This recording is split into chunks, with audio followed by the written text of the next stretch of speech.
Hello, everybody, and welcome to the Town Hall meeting. This is episode number 20. And yeah, we're back actually after, what was it, like 2 weeks break or something, during which I was recovering after surgery. We got a big lineup tonight. Actually, MaDFroG might join us later, but first and foremost, we have Neo, Wiz, Soulglider, and KnOff. Let's do some self-intro. I feel like you guys will do justice better to yourselves than if I do. So, Neo, go first. I'm the best Warcraft caster in the world. Super busy, super arrogant. Everybody hates me, but that's fine. I don't give a shit. Yeah, I'm Neo. KnOff. Yeah, hey guys. Yeah, pretty sure most of you know me by now, but as Todd used to say, I'm called the Bold Orc nowadays. So yeah, orc player from Sweden. I've been playing since 2005. Yeah. Wiz. Yeah, hello guys, I'm Wiz, French player, and my old nickname was Guess, so maybe you know me. And you had no webcam. You came to this show with no webcam, so now you're getting punished with this clown photo. Yes, I saw. What? I can't see it. It's on my stream. It's on my stream. Okay, maybe. Soulglider. Yeah, what's up, everybody? Soulglider. Back in the day, went by Fighter2G. Been playing since 2000. Did the game come out in 2003? Since the original beta. Right now in Washed Up and running the Washed Up leagues. That's where you might know me from. Yeah, we're gonna talk about this in a bit. It's gonna be good. But first, let's dive straight into our first topic. It's CampTough. We got KnOff here to talk to us about this. So I will pull up the website as well. And you can tell us everything about this, KnOff. How did this come to be? Yeah, sure. Well, first of all, I have been. This idea has been in my mind for many years, and I mean, I have been working in the fitness industry for 6 years, and also been, yeah, as I said earlier, I've been playing Warcraft since 2005 when the game was pretty much released. So I just thought like it would be awesome to be able to help people with coaching, like in Warcraft, but also combining it with the fitness part as well. Because for me, I think, like, sure, I don't play that much right now because of a lot of work with my day job, but I think for me it has always been a good combination with playing and also being into the gym a lot and doing this together. And I think, like, obviously a lot of more professional players, they really think about their health and nutrition a lot more than it was back in the days. So I think we're gonna see a lot more of this in the future as well. Like, people that are into esports also want to, increase their health by going to the gym or taking care about the nutrition and stuff. So I was really interested in helping out here, and I think KnOff was the way to go, like, to both coach people in the game and also to combine it with the fitness part. So it has been like a very good start for us, and Pelek obviously have been a very big part of it as well, because he was helping me out and how we could set up the homepage, and since the last month we have added the merch shop as well, which I think is a cool additional thing to the homepage. And the art and design I'm really satisfied with that. So it's a good, it's a fun and extra good thing for the players as well, because most of the profit are gonna go to them anyway. So it's a good thing for the players to have their own shirt. So yeah. Do you want us to show something on the website? Yeah, sure. Do you have it up now? Yeah. Okay, great. Yeah. So we could start by going to the Warcraft 3 coaching. Yeah. Where it's like the section where you can order the coaching from our players. And right now we have, as you can see, Forsign, Starshape, me, obviously, since the start. And then we added the Side later. and also we have little DC. So we are actually at the moment we have a couple of new players as well, but it's not official yet, so I can't tell that. But it's Can you gonna tease be. Well, I can say the race. It's an orc player, Okay. and yeah, but not more than that. I'm gonna tell you, but it's Alright. gonna be Grabby announced confirmed. soon, so- No, I'm just kidding. yeah. Sure, would be fun. So what does this gate you exactly? Like there's the bronze, the silver, and the gold. And I Yeah. think for every player they're at the exact same price. So what do they get you exactly? Because it just says coaching for a month, for example. But so can you explain a little bit more? Yeah. Well, we are actually at the moment we're thinking about setting up the coaching a little bit different, like based on hours. But right now we are doing it like this, and it's basically the bronze coaching means that you get coaching 1 hour per week for 4 weeks, and it's more about getting the basics done. You know, setting up your custom keys, going through the build orders, and also doing some live games. So it's more about, you know, for a player that just want to get the basics a little bit about the game and how to improve this kind of stuff. And the silver coaching is actually 3 hours per week for 1 month, or like 4 weeks then. And that gives a lot more time to go into the details, like more into the gameplay, do more live coaching. And also what we do is that we do a lot of replay analysis with comments to the games and what can be improved, like normal mistakes or in the build orders and stuff. So it's a lot more details, and this is the coaching that is going to be for someone that's really want to increase their gameplay and, you know, to advance, maybe go from, I don't know, diamond to master, or yeah, something like that. So it's gonna go more into the details, and the players for in my the guys that I'm coaching, they have been increasing a lot. They're not like the same level. For example, I know Fursan, he's coaching 2 guys right now, and they are in diamond, but their goal is to get the master. So it's gonna be pretty cool to see how he's doing there. And like I guess you will use maybe like testimonies to show, like, you know, who leveled up and went into, like, if their MMR went up and everything. Yeah. We're gonna add that too. It's gonna be really good to have some reference and people that are doing the coaching right now, so we have more to show as well for other players. Okay, I think MaDFroG has joined us. Can you hear us? MaDFroG? Yeah, I hear you. Oh, okay.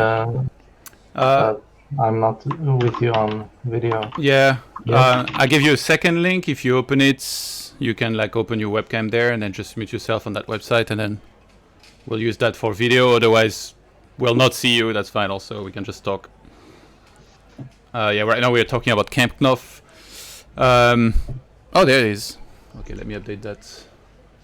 Hey, 6. MaDFroG. Yo.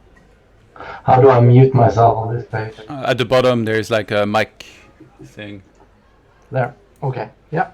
Okay, let me adjust the cams real quick. And okay, other than that, so you guys did some pretty sick shirts, right? Yeah, you can see it right here. I'm using one now. It's a KnOff, the official one. Is that the Hulk? Yeah, and Neo is holding up the MaDFroG one. Instant purchase. Yeah, that's cool. So yeah, it's we have 9 shirts already, and it's a lot more to come. So I mean, if you have your favorite player that you want to have added to the shop, you should tell me, and we're gonna try to get in contact with them. And make sure to use the coupon code B2W so I get 10% of your purchase. Really? Yes, Yeah, sure. of course. Good Of course. plug. Wait, did that just happen, or was that actually already a thing? No, that's the thing. Okay, one sec. I just have to edit the photo thing. Yeah. Anything else like the personal training? Is that something that's has been like there's a lot of interest shown as well, or like the nutrition part, or is it mostly about the Wild 3 coaching so far? Yeah, actually, it is. It's a good question, and the thing with my streaming is that a lot of people in my chat, they're actually into fitness, and I have a lot of people that are asking questions about nutrition and training. So I think a lot of people that have been following me through the years, they are really interested in how to get their training to the next level, and so that's why we added the PT online as well. Yeah. And I am coaching some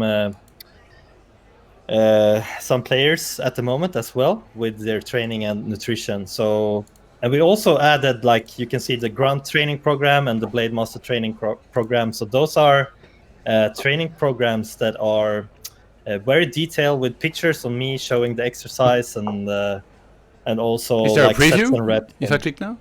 No, you don't have any pictures from the programs or whatever, Yeah. so you can't see that. But maybe that's something to add as well, to give a little bit more information about it. That's not a bad idea. We could add that. But yeah, so, and we also had that custom-made diet and training program plus one Warcraft coaching for 1 month. Yeah, you need to edit That the photo also- for that, by the way. Nobody wants to eat carrots and beans like this, like so. I know. We have some stuff to fix on the homepage as well, for sure. But it's getting better. But the service we provide is they're all made by me at the moment, since I'm the one with the working in the fitness industry and have been doing for many years now. Yeah. And let's talk about the merch shop. You guys launched a bunch of T-shirts. They don't appear as big right now on the websites, but you sent me the designs. So this is Remo and Neo drinking Mezzo Mix right there. Yeah. Yeah, I'm really happy with that one. I think it's really cool. It's a lot of colors and it gives a lot of feeling when you watch this one. And I mean, Remo and Neo is so big, like people in the Warcraft scene. They have made so much, and I remember when I started to play again, like Back to Warcraft was the channel that you followed, and I think without them the scene would not look like it is today. So it felt good to do a shirt on two of my favorite casters, for sure. But I think you guys should have exaggerated it more, like have them like in full Oktoberfest suits and like holding a bratwurst and everything. Yeah. Okay, we got Anders as well. When is your shirt coming, Todd? I don't know. We'll see. Oh, We need a lot of salt on that shirt, by the way. I was already thinking, oh my god. Oh my god! Don't make me ask someone to make a picture of you with the Oktoberfest suit. We got Anders with the keeper Yeah, and looking absolutely jacked. yeah. Anders, he's the bodybuilder in Team Sweden, and I'm more like the powerlifter and the fitness guy. But yeah, you can see, Anders, he's like, when we have our boot camps, he's the one that shows us the way, like with the bodybuilding at the gym, and I'm more about the technique and the powerlifting stuff. But yeah, and also he loves the keeper, so it was it's a perfect combination. Some big arms and the keeper. The keeper looks skinny with his 8-pack next to him. Yeah. Anders, he's huge, man. He has been competing in bodybuilding as well. So We got Lil DC here. yeah, the boss, the Swedish Night Elf boss for sure. It's Lil DC. Probably, I think all of you know him. He's an old school player, and I mean, you even played in the same team, like for Kings back in the days, right? Yeah. Yeah. And I'm really impressed about his shape. He just became a father, but he still plays on a very high level, and he has always been doing that. And yeah, he's a cool guy, and I like this shirt a lot as well. The Dryad. Yeah. And we got MaDFroG. Not an actual caricature of you.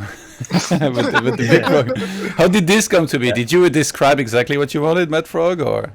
No. I got nothing to do with this. It's You just left it in their hands. yeah. Nice. Yeah, actually, what we did is we made some of the shirts just as a surprise that we thought the players would like, and so the MaDFroG one was he had no idea what we were doing.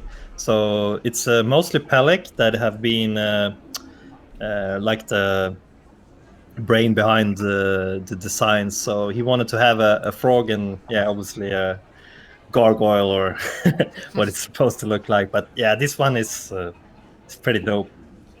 Yeah, if it's MaDFroG, it had to be a gargoyle or a ghoul. If I saw a fin on there, I would have called BS. There better be no fin on MaDFroG shirt. Yeah, that's true. That's true. And we got Scots with a ghoul. Looking kind of jacked, actually. This is not necessarily that accurate. I'm just kidding, Scott. How is it that everybody is always making fun of Scud? Like, it doesn't matter who you're talking to. It's playful. I get along well with Scott. Yeah. Scud is in the chat. Well, Scud is a wrestler, so you better watch out, Todd. Yeah. Oh, this is a cool one as well. I wonder, maybe, I guess he gave more input himself on, I guess he surely said what unit he wanted and stuff. But it's pretty, like, are you guys maybe gonna do more than one design per player or something if they have like more than one unit that they like, or? We will see. We're probably gonna add a lot more shirts. It's gonna be, we're gonna keep working on those designs, and so it's gonna be a lot more added. We're gonna start off with one per player, and then we'll see. Like we have a lot of new shirts on the way already, so it's gonna be frequently updated with more designs. Can you update me about the release dates, because I'm spending a shitload of money on shipping right now. yeah, sure. I can set you up with something, Neo. Don't worry. We got sides with the Infernal. Actually, wait, this is bigger, right? Like now it shows it in the back too.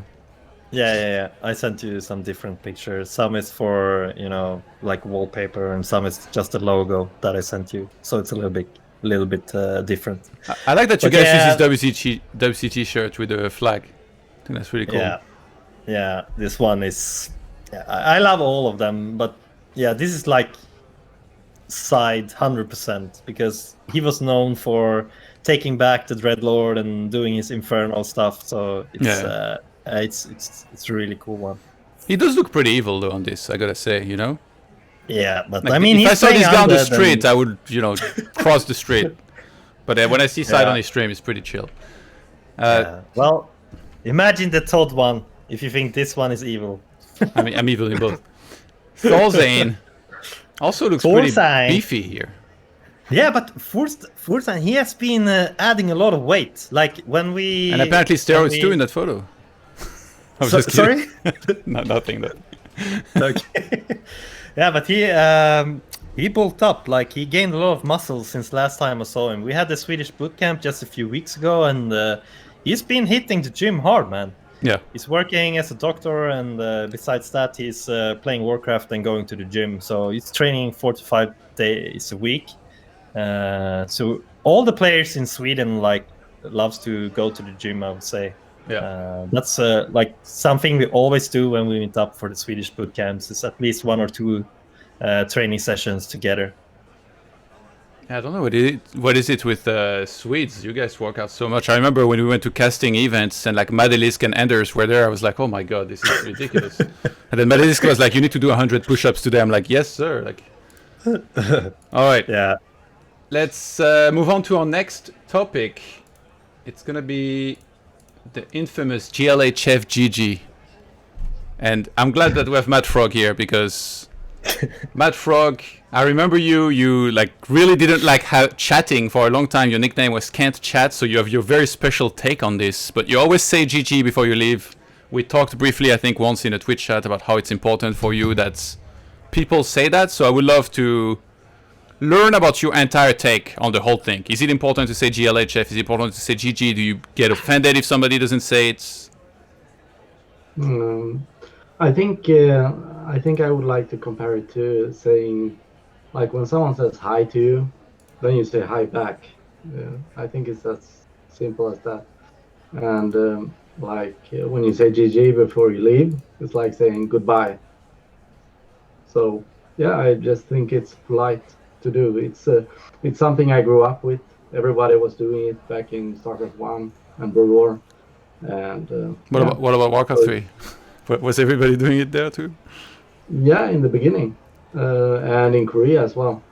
And since I lived in Korea for 1 year, I think it was like 1 or 2 players who didn't say it. Everybody else did. So yeah, I'm pretty used to it, and I think it's common sense, I would say. Are you offended? So if somebody doesn't say it? Not really. It depends on who it is. Like if I see the person as a friend, and I say good luck, and he doesn't say it back, then I take it as okay, he doesn't like me anymore. So yeah, I would say I would take it pretty personal. And if they leave without the GG, then that's not the same as in the beginning, I would say. Yeah. I can understand people are pissed if they lose, so it's not the same. Yeah. Just so you know, I like you. I just don't like chatting. Yeah. Yeah. I don't like chatting either. I think it's I think that's one of the worst things that a player can do is write something about imbalance, and then they tilt me, and then they win the game. Yeah. Because I'm tilted. So I really hate people talking during the game. But in the beginning and in the end, I think it's... Yeah, usually I made sure I've lost before I complain. So I definitely do this way. Actually, I think we had one game where you complained and then you won. Did I? I'm pretty sure every game that I complain I've lost. But No. maybe. Oh, that one happened game to me as well. Really? Yeah. I'm sorry, guys. But do you know, by the way, I remember a really funny story of like ESWC 2003, MaDFroG, like he met somebody that didn't say GG before they left against him on ladder. So he went to him and he said, hey, by the way, we met on ladder a few days ago and I won and you forgot to say GG, so GG. And then he put his hand out like this to shake his hand. And the guy was like, get out of here. Yeah. It's like typical him. Oh my god. And he kept repeating it after that. Wow. That's crazy. What about you, Wiz? Oh, yeah, I always say GG. I think it's sportsmanship, you know. It's like football. When you lose the match, you uncheck the player. So yeah, for me it's the same thing. You have to say GG anyway. Always, huh? Yeah, always. I've been watching your stream and not very long ago. Yeah, I do usually, but yeah. KnOff? Well, I mean, if you go back a couple of years, like 10, maybe I wasn't the most mannered guy on Battle.net. I mean, I didn't say much GG, and I think I flamed some back in the days, but I was young and, you know, I didn't have enough balls then, so, I mean, today I'm more gentle and... Okay! But today, I think it's important to, you know, type GLF, HF, and GG. For me, it's, I don't think I ever, like the last years, I missed the GG, to be honest. Neo? Yeah, I don't play as much as you do, obviously, but there's always so much controversy about it. And you talk about, I think you talked about it with Michael and the boys last time as well. Don't you save yourself so much trouble and negative chat when you just do it? I mean, it's 4 keystrokes, right? And you do, what, 10,000 strokes in a game, and it's all about these 4 strokes that are too much? I don't really get it. I mean, if you're pissed, obviously, then it can happen, but especially in tournament games, I think you save yourself from so much shit if you just type it. How many games do you think I play in a year? So it's 4 strokes times how many? And also, if you just don't think that it's important, I don't understand why somebody should decide for me if they want to add it to something negative, you know? I see it like Wiz does. It's like you shake hands after a football match or after a boxing fight or something. Yeah, but Warcraft 3 is not a boxing match or a football match. It's a video game that you play like 30 games a day of every day. So I respect other people's opinion. Like if somebody wants to say GG, obviously I'm not going to be offended or something. But I also feel like everybody should be able to make their own choice about it. Like I think if I said it sometimes and then or if I said it most of the time and sometimes I didn't say it, then of course you could be offended if I didn't say it because it means I think little of you or something. But I think if you never say it, then it kind of loses its meaning in a way. Like it's not that important, in my opinion. That's just my opinion. Soulglider? I think it depends where you're playing. I play a decent amount on NetEase, and it's not very common to say GLHF or GG. Most people just don't say anything. On the NA, though, it depends. They say something on NA. NA is they're saying a lot more than just GG at the end of the game sometimes. Yeah, the NA scene is a fun place to be for chat. But I personally don't get offended if people don't talk. Warcraft is a game where you have to be super focused and the game's already started. If you could say like GLHF like in a chat room beforehand, maybe that's good. But I get that once the game started, some people don't want to chat at all. So I personally don't get offended, but I say it most of the time. Sometimes like I might be tilted at like how I lost and not say GG and just quit out. But typically I try to say it because I think it promotes friendship amongst players. It promotes good sportsmanship. Okay. If somebody wants to add something, no? We can move on otherwise. I'll add one thing. I think the timing of the GG is really important. How do you mean? Sometimes people will say GG when the game's not over, when they think they've beat you, so... Oh. Whoa. Yeah, that's the next level. Yeah, so I think that's the other one. Like, I've heard people get offended sometimes when I don't say GG, even though I never say it. Which, you know, on one hand, I agree a little bit, but I think it's also a little bit silly. But to me, being a bad winner, or like flaming, is like a million times worse, you know? Like, not saying GG is just like a thing.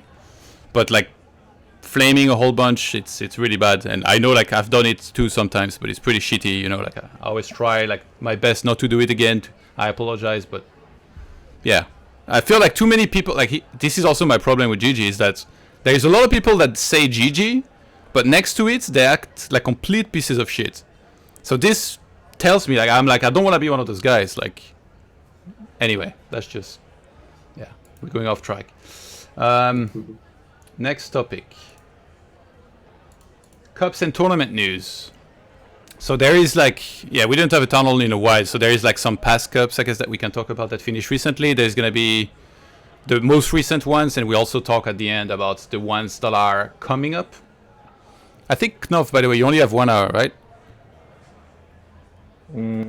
Yeah, maybe I can go a little longer. We'll see. Woo! Okay. Okay, we'll see. Yeah, it's up to you. If you have to go, just say something, and then we'll do some shoutouts with you, and it's all good. Yeah. So first up, it's the WGL Cup number 5. They're in no particular order, by the way, these cups. So it's I was just trying my best to compile all of the ones that I wanted to talk about. This one is finished already. It finished a couple days ago, and Lolite was able to get the win over TH. There was a lot of good players, actually, in that tournament.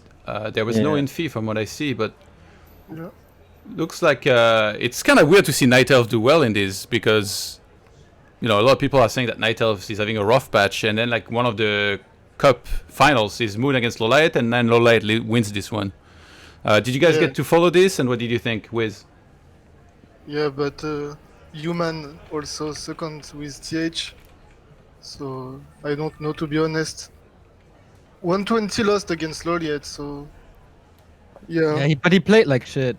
Yeah, TH played bad also in final. I think I saw the games, and yeah, he played bad. So maybe Loliet is stronger.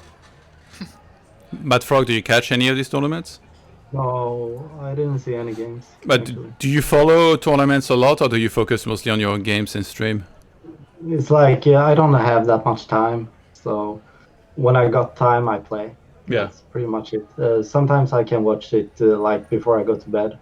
if there's something I want to watch. But this one I missed completely, I think. Yeah, did you ever catch the results at least, like to see who's doing well and stuff? No, not really. Damn, this is going to be a pretty boring segment for you. Oh no. Yeah, I'm sorry. Soulglider, I can, sorry? I can catch up now. Yeah. Soulglider, did you catch any of this? Yeah, I actually watched the majority of this. I thought there were some pretty surprising games. Lin getting knocked out of Group D. TH beat him 2-0 in that series, and then 120 beat him. I thought those were pretty interesting, although I don't think this was Lin's best tournament. I think he played pretty bad actually against TH. Although TH was in this tournament showing some new stuff, like the fast level 3 creeping against Orc, and it seems like the Orcs don't quite have an answer to it, at least in this tournament. Then TH playing Undead against Fortitude was also very interesting. They have a long history. They play with each other a lot on ladder, but TH feels like he has a better chance not playing Human Mirror because he thinks that Fortitude's Human Mirror might be better than his. So I thought that was pretty cool. The Loliet TH games, TH just, I don't think he played very well. I don't think he was very prepared. And Loliet right now is just playing out of his mind. He's playing really good. Neo? Yeah, I casted pretty much all of it, I think, except Group A, because we were busy with another tournament. First was really cool that in the playoffs we had 3 surprises, I think, with Ice Orc, 15 Sway, and Linguagua. That's not names that you regularly see in a top 8 tournament with this amount of money on it. So it's really cool that the tier 2 talent steps it up. Like Ice Orc and 15 Sway are really young. I think Ice Orc is 20 and 15 Sway is 18 or something. And they had good results, especially Ice Orc. Of course, 2-0 against Lawlight. But he has sick plays there. We put something up on our Instagram, I think, some highlights. That was really good.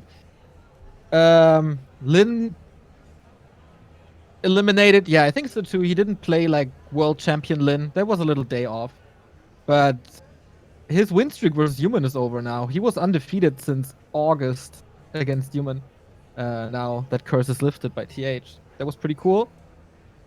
1-0 played no Alta fast tech against Lawlight. So that tells you pretty much everything about the games, I guess.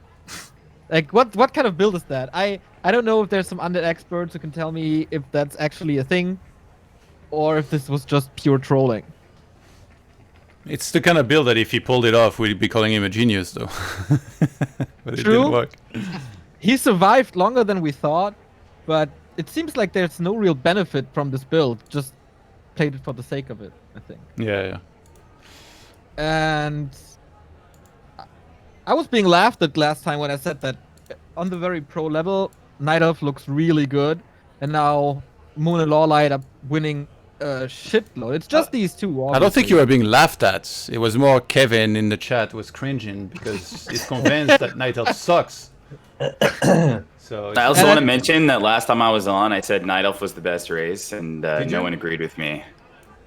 Same for me, man. And now, yeah, I think it's a lot due to the fact that Lawlight has this mass archer style that is so freaking good. I don't really know how to defend it.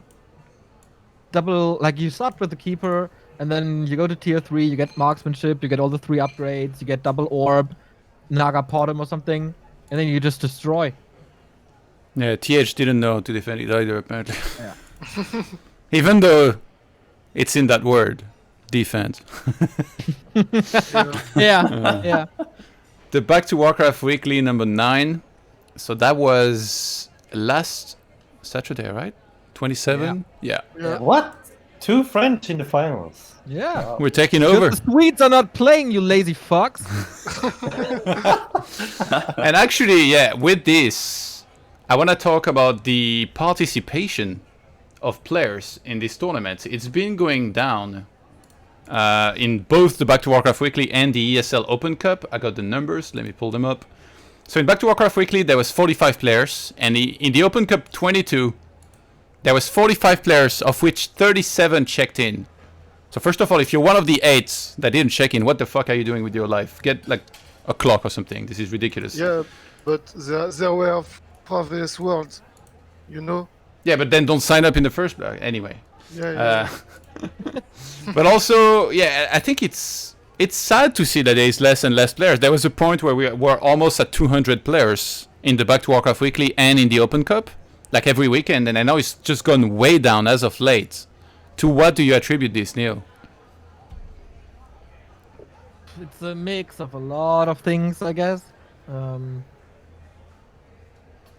This meme is starting again that this is a dead game or something, but from streaming for a couple of years now, I can tell you that it starts at June. That month get really, really, really shitty. Like from July to September, it's the worst time of the year. Every single year, it's summer. People obviously go outside. They don't watch as much, and especially don't play as much. If it's like 30 degrees inside, you probably don't want to spend 6 hours indoors to play a cup. I can understand that. Then of course, the Reforged disappointment, I think. Yeah. As well. And I think the fact that most of the lockdown is over, depending on where you live, but people are allowed to go outside again. You can meet in like small groups. You can go to some bars. You can go out to dinner. You can just be active with your friends again. Yeah. And that contributes a lot to that as well, I think. So it's a lot of reasons. It is a little discouraging for sure. Because like at the moment we have 5 signups for Saturday's Cup. That's disheartening, really. Well, nobody signs up this early. Like, you have to be a sociopath. Like, we should look into these 5 guys. Like, everybody signs up last minute. Well, Sonic is in, obviously, and Yeah. Side. No surprise. But yeah, I think it's a mix of summer, end of lockdown, and disappointment. Yeah. Yeah. I think the balance probably has something to do. It doesn't seem like many people are very happy with balance.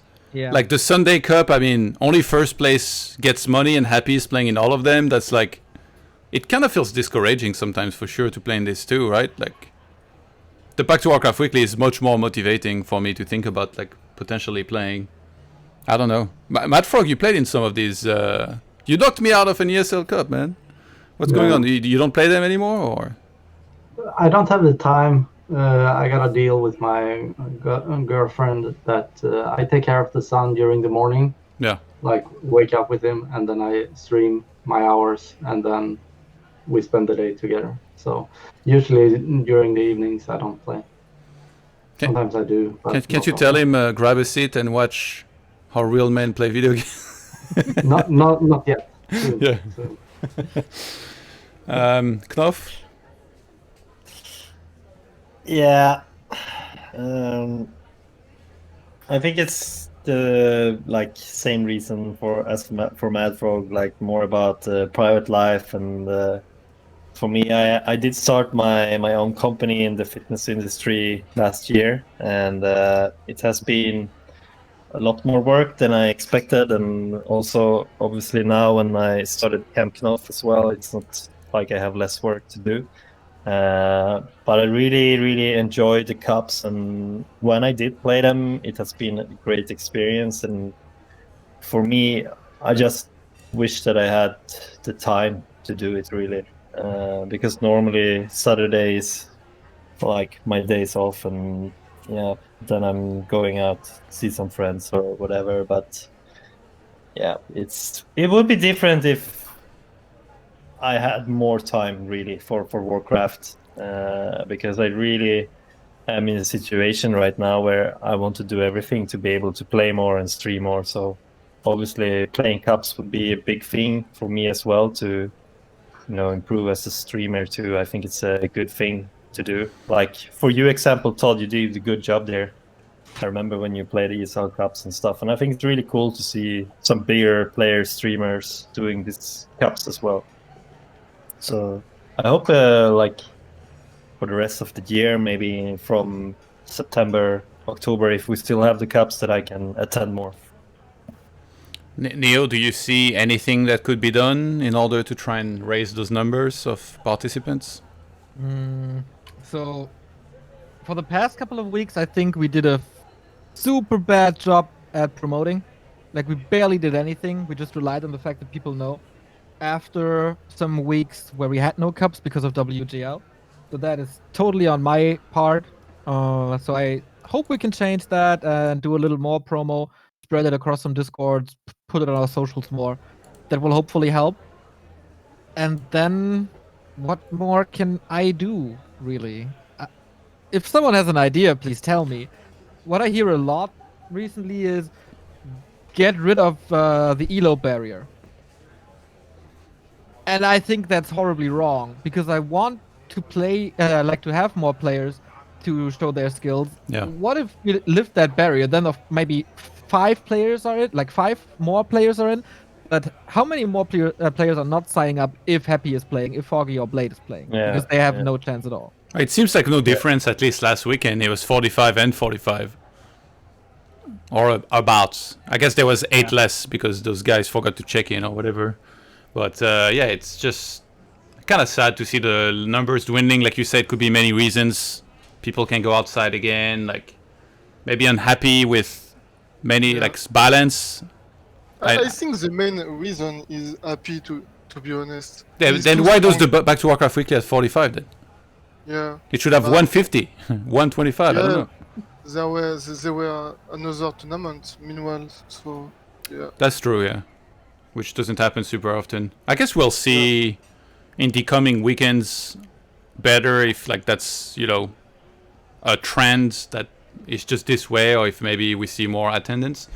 But yeah, in this cup, the Frenchie is doing well. Krav made the finals, won against Sed. Seems like Krav is doing a lot of winning lately. Yeah. And I think Cash wasn't too happy with his games with Krav, was he? He was mad. And Sonic actually, who won it twice before, lost in the semi to Sed. That's pretty sick. Yeah, Sid played well. I saw. Yeah, I watched these games too. I was really impressed. I haven't seen that much of this player, but his elf mirror and decision making was just flawless. It looks like a very, very high level. Yeah. Not sure where he got that practice from.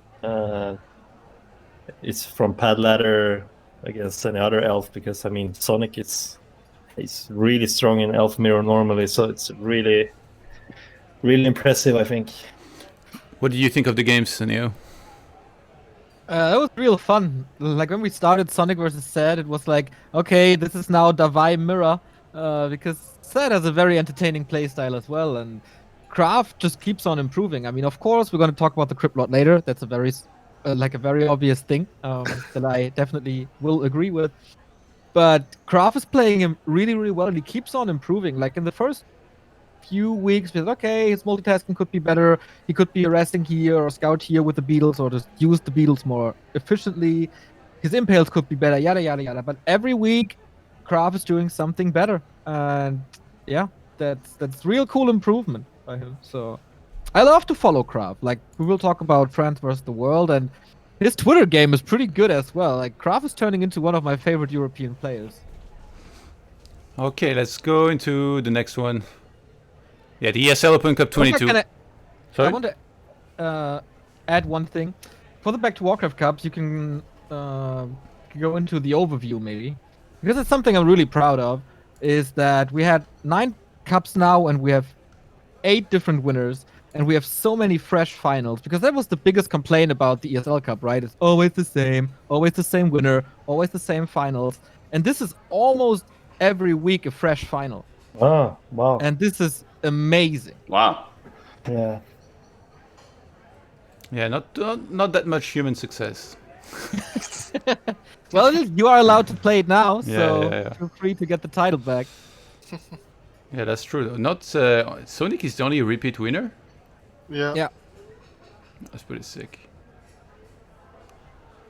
Yeah, I like that. I think it's so. Like personally, I think you should keep the ELO cap. It keeps things more interesting. Every other tournament doesn't have one, so we'll see plenty of like Happy, Blade, Foggy, all these guys.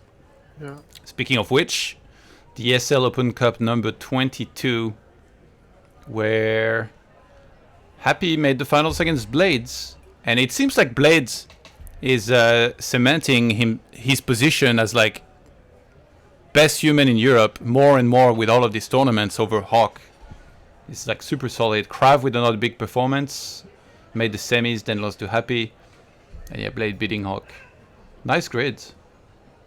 Yeah. Like the Wow, tournament. I see some Swedish players there. That's pretty cool. Where? But none of the like really good ones. But it's cool to see anyway. Snabakash and Ice iServant. and Snabakash. That's awesome. Yeah, take some notes and do the same as them. And Yeah. I'm getting there. Wiz, did you follow this?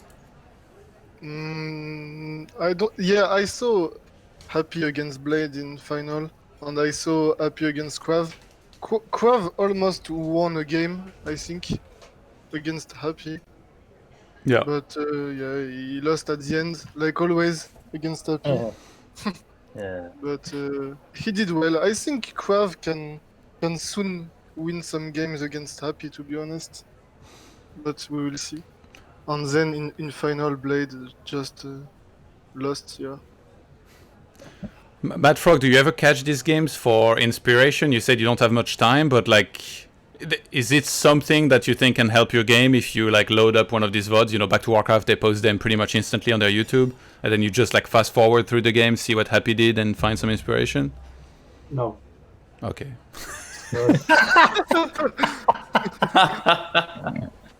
Because Happy plays Fiends. He does it really well, but it's not my style, so no, I don't think I can really learn anything from him. All right, let's keep going, because if we all talk about all tournaments, I think it's gonna go a little slow. France versus the World main event was pretty hype. I got to cast it. I was supposed to play it, but I wanted to give myself more time to recover, and it was super hype. They had like 500 euro in prize pool, which they raised to 600. They added a champagne bottle for the winner, which makes it even more mind-boggling than Blade didn't win. Yeah, just hyped the whole way. The groups were insane. So many good games. Some surprises. Wiz beat Cash. He beat the Muslim as well. Did Cash play Orc or No. He He played. played random. Yeah, he played He random. got random? yeah, Okay. three times human. Wow, that's crazy. Yeah, but I remember that he beat Foggy once upon a time in a Gold League qualifier playing human. So his human is legit. But yeah, Wiz beating the Muslim 2-0. That was very impressive. And of course, Krav winning the whole thing 3-2 against Blade in the finals. Neo, I think you enjoyed that tournament, didn't you? I love the tournament so much. I think it's one of my favorite tournaments in the past 2 years. Of course, because of the games, they were pretty damn good, but also the way that Fra TV was broadcasting it. There was a lot of love going into this, a lot of preparation. They had some player sheets going on. They gave nicknames to each player. There was a comparison between the players, like what's their win rate in the matchup, etc., etc. That was a lot of work, I think, and it was really well done with some cool little gimmicks. Like at the end, they had some cannons or something, and the cast was. Sorry, Todd, but I listened to the French cast. Yeah, I'm not offended at all. A language you don't even speak.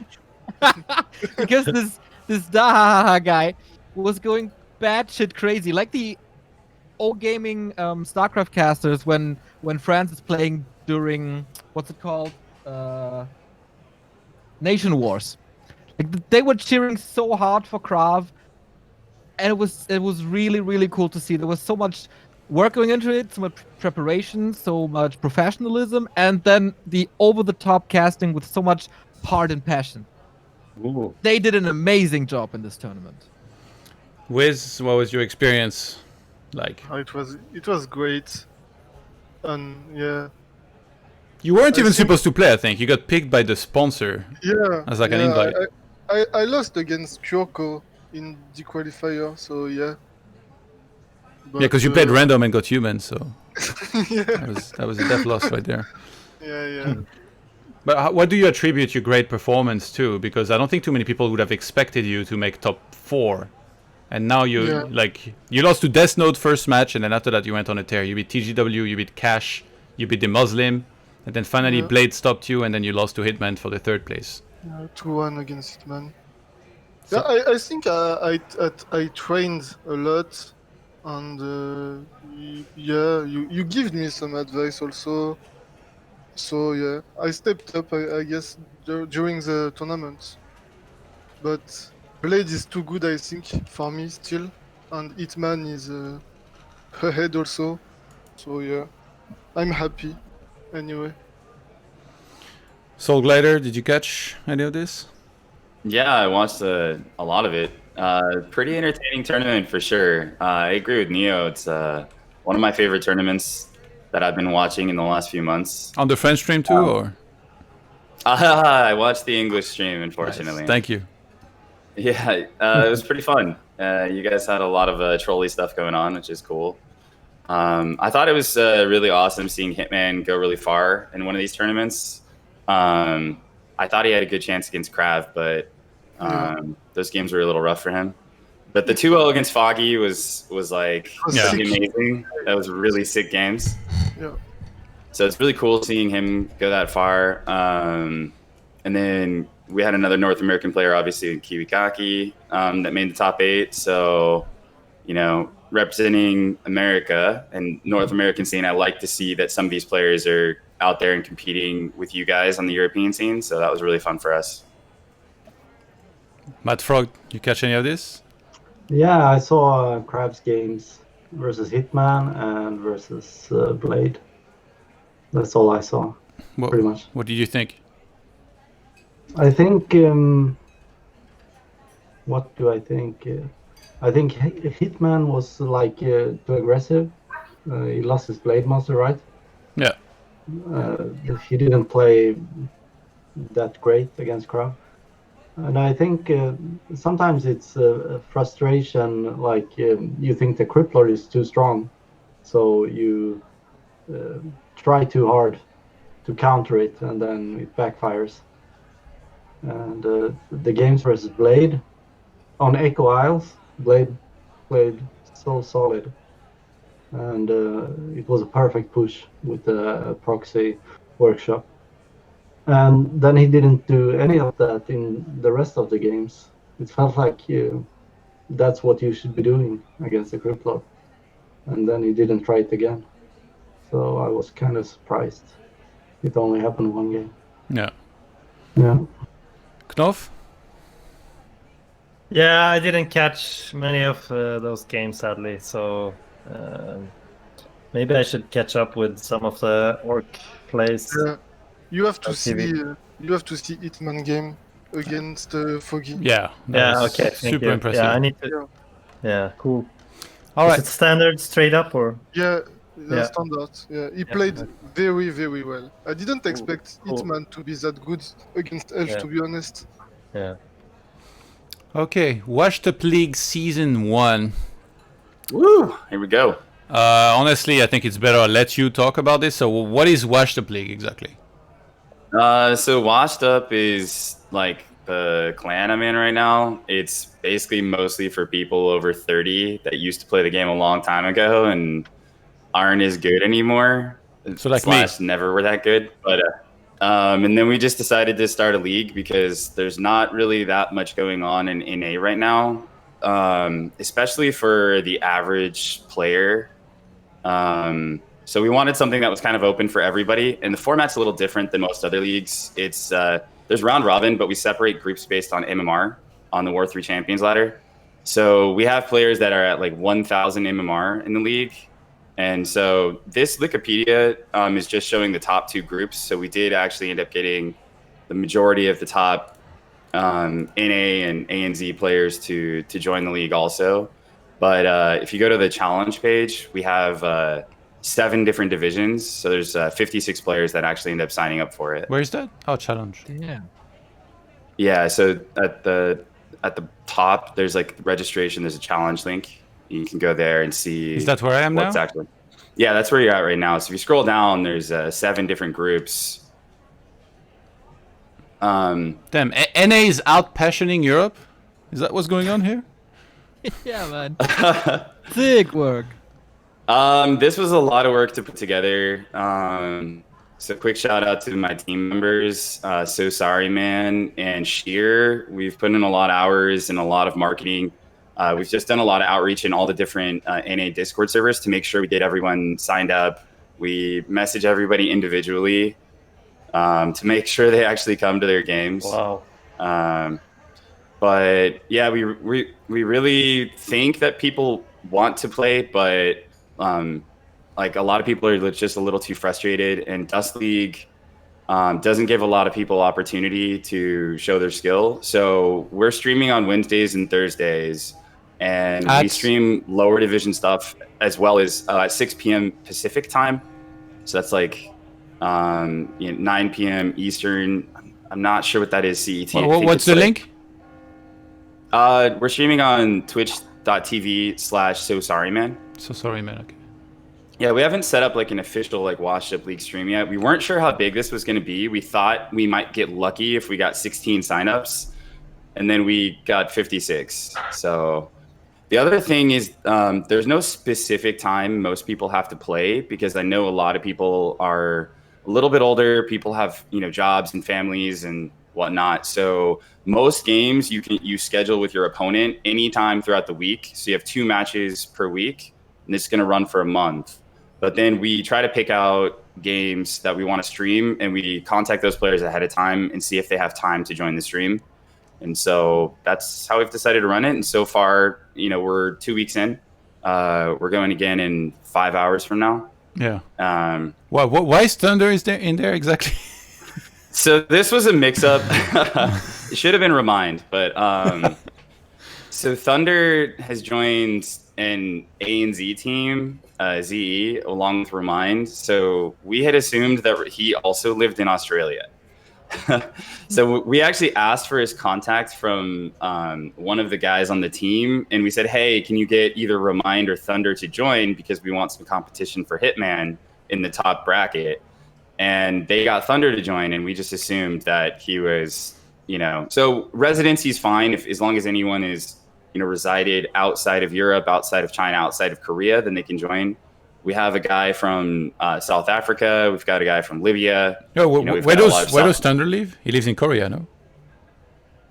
He lives in Korea, so unfortunately, the league already started before we found out that he has to play on BNX, in Australia, right? Yes, he has to play on NA host, so he's playing on 200 ping. Okay. Yeah, no, it's good job you guys are doing. Make sure, guys, if you want to catch some of these games, you follow So Sorry Man on Twitch. And I caught some of the games on the mainstream, also on some of the players' stream, and it's looked pretty fun so far. And there's a lot of good players in there. So it's like it works by division, right? Essentially, Group A is Division 1, I assume. Yeah. And they're never gonna play anyone from Division 2. But at the end of the season, we're having a playoff, and the top 4 players from each division have a chance to move up divisions. Yeah. So the top 2 move up, and the bottom 2 from each division will move down. Yeah. So in Division 1, there's Ethereal, Insup, Say So, Duck, Thunder, Raven Drainer, Arc, Simply Hunter. Guys, Lado's coming for you next season. He's at the top of Division 2 right now. Really well, actually. I think he might. I mean, he has a chance of getting out of his group. Although Saren and Deuce are really strong in Group B. So yeah, we'll see. Okay, that's really great work, man. Yeah, good job. Really impressive. I would love to have this in Thanks. Sweden. Yeah, copy the format, and you guys do it. Yeah. You haven't put a copyright on it? Wait, can we? Yeah, like, oh man, it's so much work, and I gotta wait list. Can we raise the age limits? Put 35 and plus, so that there's barely anyone with me. What? It's 3k euros first prize in the ESL? Wow. Yeah, that's crazy. The ESL Meisterschaft Oh Summer my 2020 season. That's how many? 1, 2, 3, 4. That's insane. 12 players. 2 groups of 6. And now we just concluded week 6, I think it was. It's been very confusing with all the delays and everything. But we just concluded week 6, and Spiral is atop the group because he cheated and picked Undead against me. I'm second, One is third, Long Walk 4th in Group A, Mago 5th, and Drunken 6th. But there's still quite a few matchups left. And in Group B, X-Lords is at the top, Ante, Spooky, and then Edo, Toxin 5th, and Jokern in 6th. Yeah. So, Neo, anything you want to mention? It's a lot more fun than I thought it would be when it was originally announced to me. because I thought, okay, it's gonna be 4 undeads and Spiral because I didn't know that you will be playing. But yeah, it turns out that this is one of my highlights of the week now. It's kind of interesting to cast in German again. After all these years, it's still... I got these English sentences in my head, and I want to translate them back to German, and then the grammar's all mixed up, so we sound like two douchebags who never spoke German in our lives. So it's a little challenging, but it's kind of cool. And yeah, the games are fun. We see a lot of off-meta play. Unfortunately now, race switching, which I really don't like, except for Spooky, because he announced it at the beginning of the season that he's pretty much a random player. Yeah. Spiral, I don't know. He says he needs fresh input or something to get a little motivated, because he's a little tired of Orc at the moment. And Creep Lord provides that? Please. Provides a lot of fun, for sure. How can you get tired of Orc? I don't get it. Says the guy who doesn't play any cups. Yeah, but it's a lot of fun, and we do post-match interviews with the winner, which is oftentimes really interesting and fun. I was hoping that we get pre-match statements as well, but you players are all too lazy. Yeah, I don't. Like, I've all alerts off in Discord, so I never really see it. But I think if there was a system back in WC3L days, it was you got penalty points if you didn't do a thing. So I was expecting they're gonna do that here, but they didn't. And to be honest, So you don't do it? yeah, like I mean, I was resting for like the last 2 weeks, and also the questions are really stupid every time. So Yeah, I don't like the questions. that's the problem. If it was executed better, for sure I would do it, and maybe I will in Yeah. the future. But I don't like the execution, and I don't like the execution of many things in this tournament. Personally, I think it's silly not to allow players to stream. There is no tournament that does that. Even when there is like a Huya Super League or whatever, the players that are playing their own match on DoYu, they still stream it.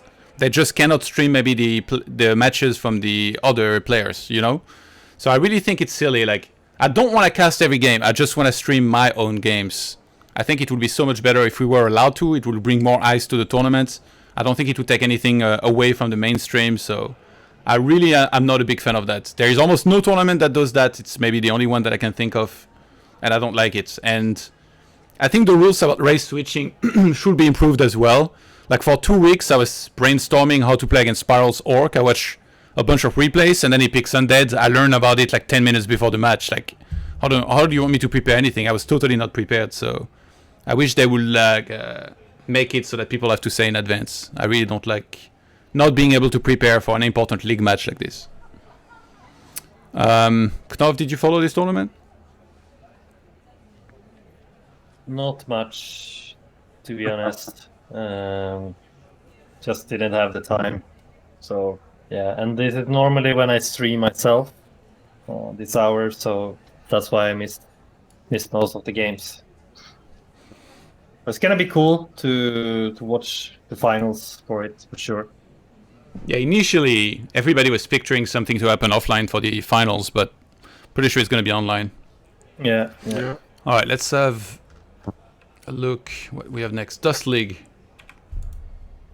And perfect that we have Soulglider here, because you played in Group A, which was Dust League, yeah. a fucking clown fiesta. It absolutely was, man. So I wasn't supposed to actually play. I was close to qualifying, but I just barely missed. But then at the last minute, I had just finished working out and I was about to eat, and I get a message, hey, can you play right now in Dust League? And I was just about to turn on the stream to watch the games. And Vidu's like, can you play? We need, you're next up. And I was like, oh man, someone dropped out. So they put me in. And then it turns out that there was a miscommunication between Vidu and Cruncher. So then Cruncher also had to be replaced with Acid Rain. But then to continue on this, the games were even weirder. So Pride doesn't really play the game very much anymore. And he kind of quit out the first game after I stole a couple creeps. And then the second game, he tried to like burrow rush me or something. Yeah. Did it work? No. I mean, it actually kind of threw off my game a lot, so I ended up taking a lot of damage on my Archmage, but Burrow Rush versus human? on AZ anyway. And it was in sight, so anyway. And then all right, so then I played my games against Fish, and those were actually really good games. Fish is a really good player who's plays a lot on netties from Singapore. But then after that, so Pry, after losing my games, he decided he didn't want to play anymore. Acid Rain, after losing his games, decided he didn't want to play anymore. And then Fish, after beating me, decided he didn't want to play anymore. And so you advanced in first place. Congratulations, you're the winner. So I'm first place in Group A, and I didn't even qualify for the league. That's so sick. Just I mean, all right. hang in there, man. A couple more forfeits, and you're getting a medal.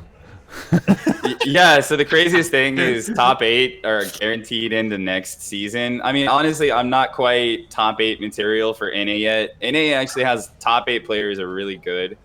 I wish we had like a US East host for playing against Europe, so like we could play like better show matches. But the top 8 players are really good. So yeah, it's kind of disappointing, and I can see that Badu, with all the work he's put in, is very, very frustrated with what's been happening in the NA scene recently. Yeah, I got to follow a little bit Group B. I was really hoping there was not going to be any more problem, because one Clown Fiesta of a group is already kind of bad. And then first match, Insuperable versus Reminds. Remind plays with 350 ping. He plays this kind of close game that he ends up losing. And then he's like, I can't continue playing with this ping. And he says it, and like everybody is like in disbelief. It's like, really, like this tournament is cursed. So he had to drop out, and yeah, Insup was like, back to the lobby, like he's afraid of me and stuff. I won't even. I was like, oh. Remind afraid of you. Like if this was offline, you wouldn't lose a wisp, mate. Yeah, it was some pretty sad stuff, and sadly he just had to drop out, and then Insup and Boo advance on to the next. Yeah, this one actually already had another dropout. Incinerator was also not supposed to play. He also was put in last minute. I think it was Flame that was supposed to play in that position, and then he also forfeit. So well, why are all these people forfeiting? I honestly don't know. It seems like there might be some drama within Dust. I don't know. I don't talk to a lot of these players too often. Flame tends to show up to stuff. Like he shows up to all the Washed Up League matches. He played on stream yesterday. So I'm very curious why he decided to drop out here. In Group A, Cruncher doesn't actually play a lot more, so I'm sure he doesn't have very much time. So with the miscommunication, and then Deuce dropping out, bad communication, Pride, even being in the league was a little strange. Oh, I guess Flame had something last minute come up. That's what Ark's saying. So yeah, I don't know. It must be pretty disheartening for the tournament organizers to have this happen, like so consistently, for sure. If this was Neo, he'd be pulling his hairs out, right? I would probably scream a lot more than I do already. This is some of the worst behavior that you can do to an organizer, and Dust is probably the biggest representation of NA Warcraft there is now, with their good results in W3IL and with this league. So I thought, hey, they're gonna take the chance and do something cool, and they did with Season 4. That was really nice, and Edu is putting in a lot of work for production as well, not only the Orga, and always like fresh stuff for the broadcast. On Friday we had Hitman casting, for example. That was really cool. A lot of Org insights, and you know, there's always a few cool surprises, and he's putting his heart into this, and then some douchebag players shit on his work. I don't know if they want to force him out of the Orga stuff of whatever. If they want to get rid of him, they're on a very good way, I would say, because if that happens like 2-3 more times, I can understand if he not called it quits. I mean, there can be some legit reasons for why you would not be able to play, but yeah, I doubt that it was the case for everybody. So it's obviously kind of sad to see so many players not partake in this. Way too many people just don't give a fuck and are a little egocentric, I would say. So they just wake up and, oh, I don't feel like playing today. I would rather go to whatever you're going to at the moment in NA, or play whatever, Path of Exile, or what the stuff is right now. Yeah. And they don't give a shit about what the Orgas think or feel, or casters, or in this case, both at the same time. So they should probably think about that a little more. Yeah. MaDFroG, what did you think of the games in Group B? Group B, Yeah. I haven't seen them. I did see the tournament before, but you didn't ask me. Oh, so let's go back. Meisterschaft. Right? which one was it? No, it was the one you played. Yeah, Meisterschaft. Yeah, I saw you versus Spiral, and I saw... Who else did I see? I think I saw some WAN games and some drunken games. Yeah. It's kind of funny, like when you're Swedish and you watch Neo and Remo cast in German. It's like some of the words are pretty similar to Swedish, so you kind of understand like 70% of the cast, anyways. Cool. So yeah, I saw those games. I don't know. What do you want me to say? What you think? What I think are we gonna have like a discussion about the balance later? Yeah. So I think we can take it then. Okay. I don't know. You're only delaying the inevitable, but sure. The Warcraft 3 Info League Season 3, I think we're mostly going to go over Division 1, because the playoffs have been getting underway, and Back to Warcraft has been casting that. And first up was ToD'sGaming versus Oceanus Gaming, which Oceanus won 3-1. Actually, it's not 3-1, it's like a weird score thing that I don't know, so whatever. 9-3. And then UMAD won 8-4 against Soviet War Elites with 3 series to 1. I guess Neo, what do you think of these games, and how hyped are you for the finals and third place match? Really hyped for the finals. I don't know if there's when they will play the game for third. I was really impressed with Scud. He played incredibly well in the 2-on-2 and the 1-on-1 as well. Well, in the 2-on-2 there was a little bit of an issue, but anyway, the 1-on-1 was really good. There were cool games. A little unfortunate that we didn't see the final game of Thorzane versus Bizarre. That would have been really cool. Yeah. But Scud played really well. For ToD'sGaming, they couldn't play with Cruncher in the semi-final, and then they rely on Hitman, and Hitman lost to Kiwikaki. So that's when the team falls apart, right? If you're relying on 1 or 2 star players, the 1 star player is not part of the lineup, the 2nd star player is losing his game, then GG. Yeah.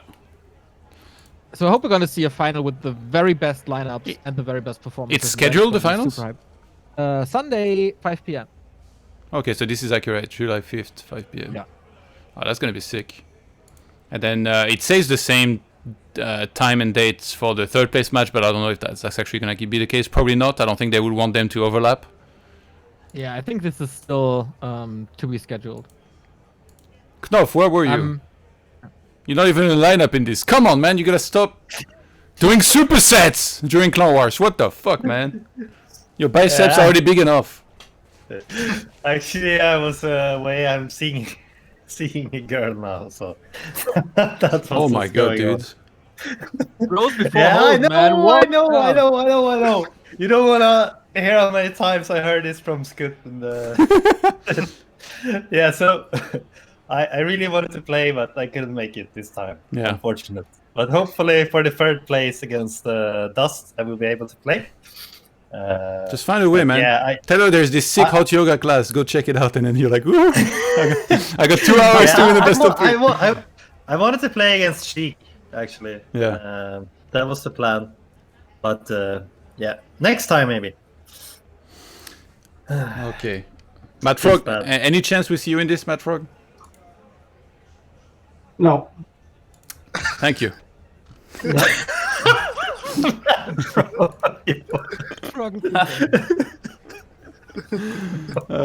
The Fight Night Asia, so it was the number 4. I think that was yesterday, right? Yeah. Yep. That was yesterday. Remind beat Linguagua 4-2. I caught just a little bit of the game, but it's kind of impressive to see Remind just like be that good, especially with the ping that he's playing on from Australia. Super sick games. I think he's playing according to his ping. So Yeah. he's not playing Matt, but he's adjusting, playing more Mountain Giants, for example, playing a little more Bears, just his very own style. And Linguagua seemed to be surprised. And in the fights, you barely notice it that his ping is so high. It's really impressive, man. And it feels very fresh when you see a long series with Remind. I mean, it's a best of 7, so how many different builds can you play? Well, apparently like 5 or something. Yeah. It's really cool. Like Remind, still a genius. This format is, I think, flying under the radar a bit, but the series have all been pretty cool, and I think I can confirm it here that next time it's going to be Remind versus Maiko. Ooh, nice. Old school. Yeah. It's kind of early in the day, I think, though, right? These matches. Yeah, it's at 1 p.m. Yeah, that might be why. Also, I think. Wiz, did you catch any of this? You're always complaining about Elf being weak, so. I didn't. To be honest, I didn't see these games. So yeah, All right. I thanks. can't say anything. But I saw Remind playing some different style, so I will try to see the games. Yeah. Okay, let's keep kind of going through. We got just a few more tournaments. I don't want KnOff to fall asleep on us. So let's speed it up. The Africa TV Warcraft 3 League 2020 Season 2. It's about to conclude, I believe. So all the groups have been played. Boy. There were so many good players. This has been one of the sicker tournaments that we've had. 2 group stage phases into a 4 players bracket. Moon beat Lin 3-0. Lola beat Sock 3-0. Night Elf in the finals. Wiz, what the fuck are you waiting for every single day? Yeah, but it's always the same guys, Moon and Loliet. So yeah, Okay, Well, in good. Europe, you have Great Augie inputs. top 2 as well. yeah, but he lost against the Lords last time. So He lost against the Lord. That is true, Yeah. because the Lord is super Yeah. freaking crazy good. Neo, you guys haven't been able to cast this, right? Because it's Africa. Yeah, I haven't talked to Africa in a long time, but the last 10 times I checked, we weren't able to. So at some point, I gave up. Yeah, that sucks actually, because like this is And definitely. actually, Yeah, it's a really good tournament, but I'm also happy to have like not the super packed week for once and to rest a little. We don't care about your well-being. We just want content, man. What the fuck? Just work for us. KnOff, did you catch any of this? No. I did- Thank you, MaDFroG. I guess he's too busy, Todd, because he has a company and a girl and needs to work on his muscles. Oh my and all. god. Jason, Soulglider, did you catch this game? Yeah, this is one of the tournaments that keeps me up at night, man, because there's so many good matches that I want to catch. And Infi and TH do a dual cast, like watching these games. So there's a lot of really cool information from them. So I really enjoy watching them late at night. So my sleep schedule is kind of messed up right now because I usually watch their stream. And the games have been really, really crazy. There's been a lot of, I mean, Moon versus Lin was actually pretty entertaining. It's a 3-0, and Moon played really, really, really amazing. But Yeah. I thought Lin also played pretty well. yeah, but I feel like Moon can't lose against Orc. He's too strong. Yeah. Yeah, we thought that about Lin and Human, but he's Yeah, defeatable. But that was pretty crazy today. The last Refuge game, I believe, had Lin playing a lot of Headhunters, and then he went into Demolisher's Burning Oil. It was one of the craziest games of the year. Really, really cool. I recommend watching it. He still lost, but it was pretty awesome. Yeah, I really like that game. That was really crazy for sure. Hey, what are Infi and TH like when they cast? Are they like super serious or they troll? They're very serious. They do a lot of information commentary. They try to guess like who's winning, what heroes they're gonna go. Yeah. You know, commentary on unit comps, how they're moving around the map. They thought that Lin should have gone Pitlord third. A lot of the games they don't like TC on the last Refuge. They didn't mind TC on Echo Isles, but they thought Tinker was a mistake, and he should have gone Pitlord third. Yeah.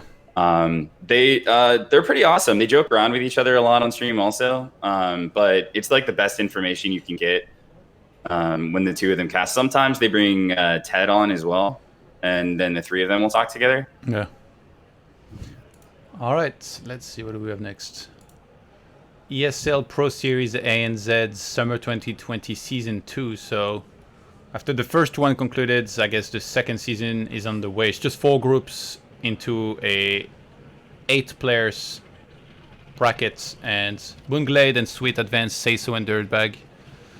And we lost Mythos, so yeah, just the first few groups on the way, and it seems like the bigger favorites so far are doing pretty well. Seems like they have a pretty big delay on the stream, so Mythos can't abuse it. Sorry? Seems like they have a pretty big delay on stream, so Mythos can't abuse it. Oh my god. I thought you meant my stream, so I was confused.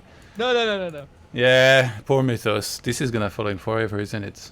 Yeah, I wonder if that's ever gonna get dropped. Yeah, Because probably not. actually, Mythos is a pretty cool guy now. Yeah, he's a nice and guy. he donates to some of the other leagues. Like, I think he's trying to make up for his past mistakes. Yeah. Yeah, he even came on the show. Like, he absolutely didn't have to. Like, he knew that Bidou was gonna go hard on him and stuff. So yeah, I like Mythos. He's a nice guy. Like, he's made a mistake. Many people have. Shit happens. There are far worse they had things a- to get upset about, in my opinion. Like in today's That is world. absolutely true. I think they had around 500 viewers. Do you think that's a lot for ANZ That's pretty good. regional tournament? Yeah. Yeah. I think Yeah. so too. I was quite surprised when I saw that today. Well, was it on the ESL Warcraft 3 or whatever? It ESL was on Australia. ESL Australia. Yeah. Yeah, no, that's pretty good. The production value is pretty amazing for this tournament. Actually, it's pretty fun to watch. Yeah. Yeah. All right. This is the hypest tournaments of them all. I Yeah. think Warcraft Gold League 2020 summer season. The groups were just announced. Our 2 Europeans, Foggy and X-Lords, are in there. So Group A, we got Alice, I guess New Age Night Elf, new on the block, new kid on the block, so to speak. Yeah, Sock, he's very good. 120 Lolites. Group B, Linguagua, Lin, Colorful Moon. Group C, Infi, Focus, Fly, X-Lord. And Group D, WFZ, Foggy, TH00, Chemico. What are those groups and why are they rigged against our foreigners? These are insane! I mean, what groups could you make that wouldn't seem rigged against the foreigners here? Everyone is so good. Yeah, I mean, you could argue that the 2 easiest players to play in this tournament on paper might be, I don't know, Colorful and Alice, maybe? So maybe if the Foggy and X-Lord had been with them, but other than that, I guess, like, yeah, it's pretty stacked. Neo? Even Linguagua, I think he's not that good, to be honest. Oh, oops! Oops! What? Uh-oh. Are you kidding? Linguagua, future world champ. Ah, no, I don't like his style, to be honest, but yeah. Oh my god, Neo's face. You don't think Foggy is gonna beat WFC? I'm pretty sure he will. Yeah. I don't know. And X-Lord against Fly is also gonna be very interesting because I have no idea how the meta is looking like in Asia right now, and if X-Lord do some Crypt Lord or some other stuff, I think he can really surprise Fly. I'm pretty sure he's a really smart player, and I think he's not gonna do that bad. Yeah, It's hard against Orc for sure, but still. imagine, maybe he can win against Fly, but then he has Infi and Focus. I mean, like, on Infi maybe will play Orc. He has 3 Orc in his group. It's so tough, to be honest. Yeah. Neo, what do you think? About everything? Yeah. Okay, first of all, I think the groups are way more balanced than last time. When we had this joke of Group A, there was like Hawk, Check, Yumiko, WFZ, and someone else, and the other group had Happy, Infi, Moon, and Sock, and Colorful. That was like absolutely ridiculous. So, way better balance in these groups. So, thumbs up for that. Yeah, it's gonna be pretty exciting. My boy Linguagua in a super freaking tough group. Lin and Moon and Colorful, who's known to be pretty good against orcs, so the chances of me getting 100 beers for Remo pretty slim, to be honest. But I'm looking forward to the games a lot. We will cast it on our channel, thank God, in Reforged graphics, unfortunately, but we will apply the quenching mod, and then I guess we have a better experience than during WGTL. So, but And- the groups are simultaneous on the No, it's No. one day. Yeah. one group, I think. Oh, really? Because like this says Group A and B is July 12th at noon. Nah, it must be wrong. Okay. Yeah. So there's no game at the same time. We will see Okay, all okay. of the games. Oh, that's good. Yeah. Yeah, that's gonna We be have pretty- some banger opening matches with like 1-0 versus Lawlight. So maybe that's. No, it can't be the reason. The groups were drawn yesterday. We had the game in the Yule Cup semifinal, but that was just clowning around. So I'm looking Yeah. forward to seeing 1-0 like in real final form because he's tearing it up recently. Do you know the kickoff time? It should be at noon. So on Yeah, the it's 12th of July. Yeah. Okay. Like yeah. And it's all Next gonna be Sunday- listed on Back to Warcraft, back2warcraft.com anyway. Yeah, exactly. And probably we'll do a little pre-show or Instagram content, so we will notice you about it. Yeah, Xlord is a big question mark in my opinion. He definitely has it in him.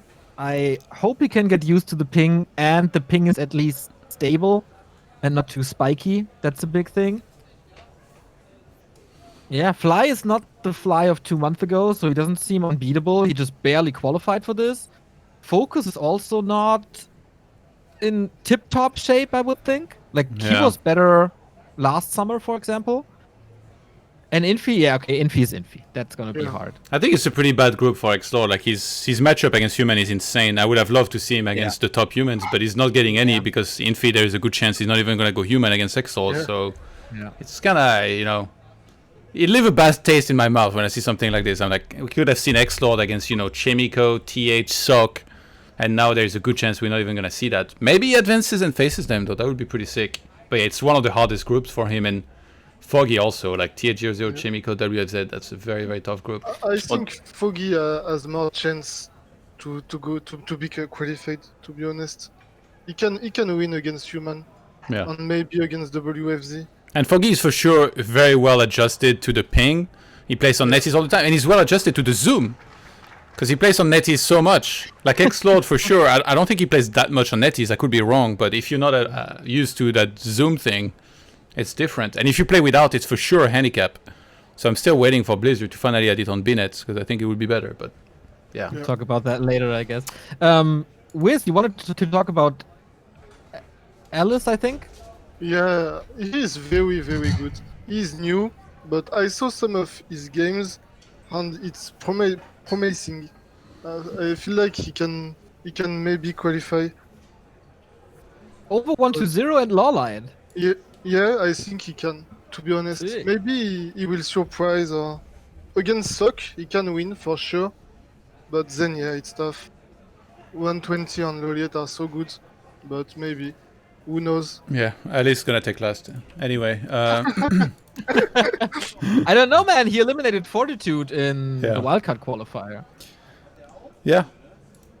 Do you guys want to keep talking about WGL, or Soulglider, KnOff, MaDFroG? You guys want to add anything? I'm curious if TH is gonna play human versus Chemico actually, Ooh. because he doesn't like human mirror. But Chimico is very good he's- against Undead. That's true. And his mirror sucks. Or used Yeah, to suck at least. TH almost always switches in human mirrors. I'm very curious if he might play Orc, actually. Yeah. TH likes to play Orc against human. Yeah, but he didn't always have success in those rematches when he played Fortitude. The first series was like pretty bad for him, I thought. All right. I think on ladder he like consistently beats Fortitude with Orc, so that's why he wanted to do that. Yeah. Yeah, I watch a decent amount of his ladder games, and they'll play like 10 in a row or something, and TH will win almost all of them. So I don't know. I think Group D is the most interesting group to me, and yeah, I don't think Infi's gonna play human, and Infi might play human, probably play human against Focus, but not against Xlord. Yeah. Against Orc, he plays human. The Feral Cup 2. That was... Hey, boys. Yeah. Sorry for interrupting. I need to go now. All right. All right. We'll see you Sunday for the Open Cup, yeah? Yeah, maybe. Yeah, I think we have the Clown Warden, so it's gonna be hard. All right, shoutouts. Yeah. Hey guys, thank you so much. Thank you, Todd, of course, for having me here. And yeah, hope to see you on my stream. KnOff here on Twitch, and Twitter I have KnOff_sweet. So yeah, thanks for tonight, and take care, guys. See you on Twitch. See you later, bro. Have a good night. See you. Thank you. Later. See you guys. All right, let me switch that to the 5 people thingy. Yeah. Actually, in the meantime, we can keep going with. Oh wait. Yeah, did you guys catch any of the Firewall Cup number 2 that was on the 27th, so just a few days ago? Did you guys see that Firewall was doing more cups? Yeah, I noticed that. Did you play? I didn't play. I think I was in the middle of something else, and it's kind of interesting because they're American. Firewall's American, and like the guys that are hosting it, but they're hosting basically an EU Cup. Yeah. Unfortunately, they're not. I feel like if they want to reach out to like me or Sosari Man or something to talk about hosting cups, and like observing, because a lot of times the observing is a little hard to watch some of the games. Yeah. I'm not sure how much these guys play. It's pretty awesome that they want to, host these cups and put the money in. And I think with just a little bit more work on the production, I think they can get a lot more viewership. Yeah. Yeah, so that was just on the 27th, and Please was able to get the win over Sonic in the finals. Even though Blade was in there, Blade took 3rd and 4th. He took out Kiwikeki before, so definitely a good lineup. And there, they all got debated by that sweet $350 that was in there. And yeah, there's going to be another one coming up this weekend. So July 4th, what's that? Saturday. 4th of July, they're doing a cup. Wow, okay. What better way to celebrate the 4th of July than to play some Warcraft 3 and spread the freedom? I better sign up. Covering the map in towers. Yeah, that's at 3 p.m. CDT, which is 10 p.m. Central European time. So I like that it doesn't really clash with the Back to Warcraft Weekly. Every time somebody puts a tournament on Saturday and Sunday, I'm like, what are you doing? Like, you can't do that. And it's happened more often than I would like, for sure. But I kind of like that this is at 10 p.m. You could definitely make both tournaments work, most likely as well. Yeah. Thank you for the raid, KnOff, by the way. And the resub. Welcome back, dude. And that's it for the tournaments, actually. Yeah. Whoa. Let's see. I think we have the Warcraft 3 Champions next, if I'm right. Transition. Yep. I'm gonna be right back. Yes, let's talk about Warcraft 3 Champions. 4v4 RT was added recently, which I think is pretty cool. I don't think that any of us plays that, but it's nice to have that in there. Wait, is it 4v4 or 4v4 RT? It's RT, right? Because he doesn't say RT. Yeah. It's RT. I think getting AT for 4v4 would be really hard. Bizarre is rank 1. After a failed career in FFA, he moved on to the next best thing, and he's now rank 1. Oh my god. Bizarre, you're the best. MaDFroG, any plans to play anything else than solo? No. Not at all. I enjoy solo games. I think it's the most fun. Yeah. I've been playing some Risk. I don't know if you know that game. Somewhat? Yeah. Risk. Wait, the board game? Yeah, but it's on Warcraft 3. Oh, it's a custom map? Yeah. Okay, I didn't know. It's pretty much like free for all. Are you go to? And everything. Yeah, kind of. Ooh. Yeah. But it was long ago I played it. They had it in StarCraft 2 as well, I think. Yeah. Yeah. Did you do it on stream or? Like once or something. Yeah. But nobody liked it, so. Don't let it's them very complain. hard if you don't play it. It's kind of hard to follow, I guess. Yeah. Yeah. But I don't play that anymore. I only play one-on-one. So Yeah. that's the way I like it. Soulglider? Sorry? Can only blame myself for the loss. All the balance, like me. Soulglider? I haven't played any yet. I'm not sure how active the 4v4 random team is right now on NA. So maybe I could try to get some games because it's pretty chill. Looks like over not on very EU. active. I don't even see it. Yeah. So War 3 Champions in general, I mean, I could talk about this later, but I definitely want to talk about War 3 Champions for NA at some point. But for 4v4, I don't really have too much plans to play. I barely get enough solo games in as it is, and I probably just need to be playing more solo, try to get better. Yeah. Yeah, it's nice to see like so many players across 2-on-2, solo, FFA 4v4, and there's RT, there's AT. I think it's really cool. I love the WGL Champions, honestly. Like, I'm so happy that this is around. That and the booster basically made streaming for Warcraft 3 what it is, and allows us to like do what we do. Like for me and MaDFroG, for example. Wiz, what's your experience with all this? Any 4v4s coming up? No, I don't like 4v4. It reminds me Dota. I feel like it's too random. I mean, I prefer 2-on-2 to be honest. Yeah. 4 is too much. Yeah. And how's the solo going?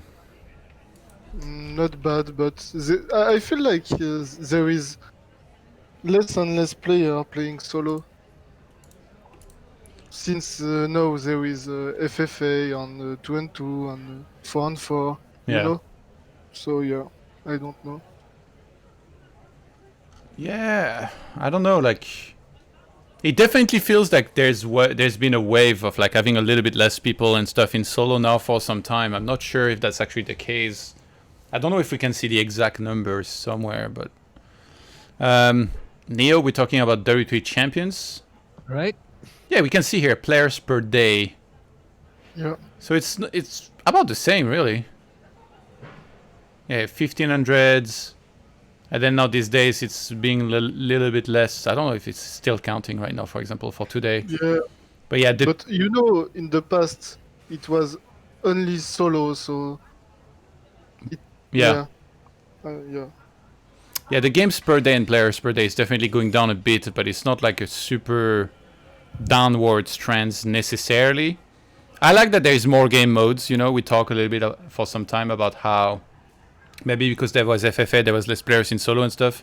I still think it's better if there is everything, but I still think it would be so much better if this was implemented directly into BNet and Blizzard worked super closely with pads, which might never happen, but it doesn't mean that I'm not going to say it, because I think it would be awesome and be one of the best things that could happen to the game.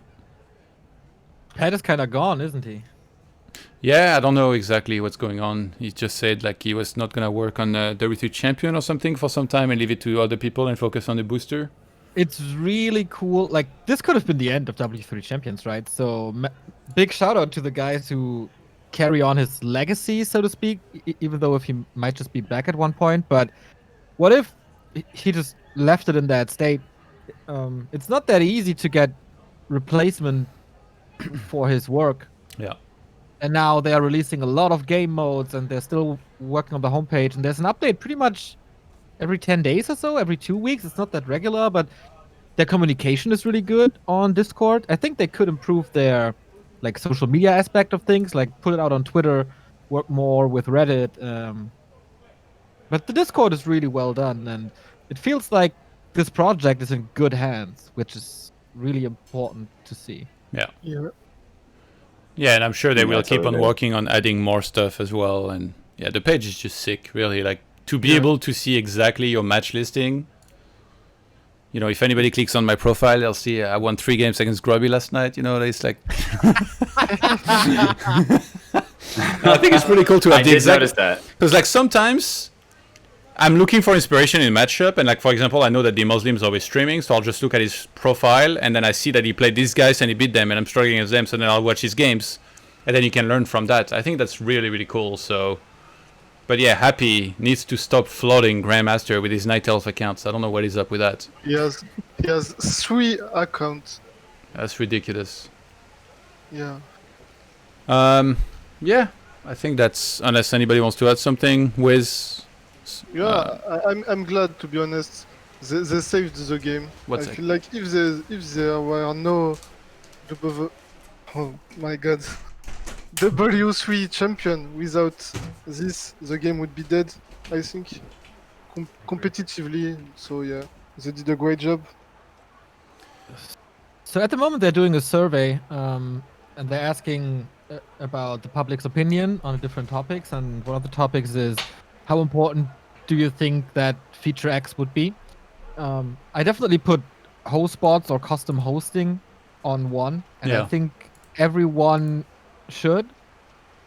Last time Absolutely. when they did a poll, I held back and I didn't want to influence the general opinion, but I really think this could not save the scene, but it would be really, really, really important to have that.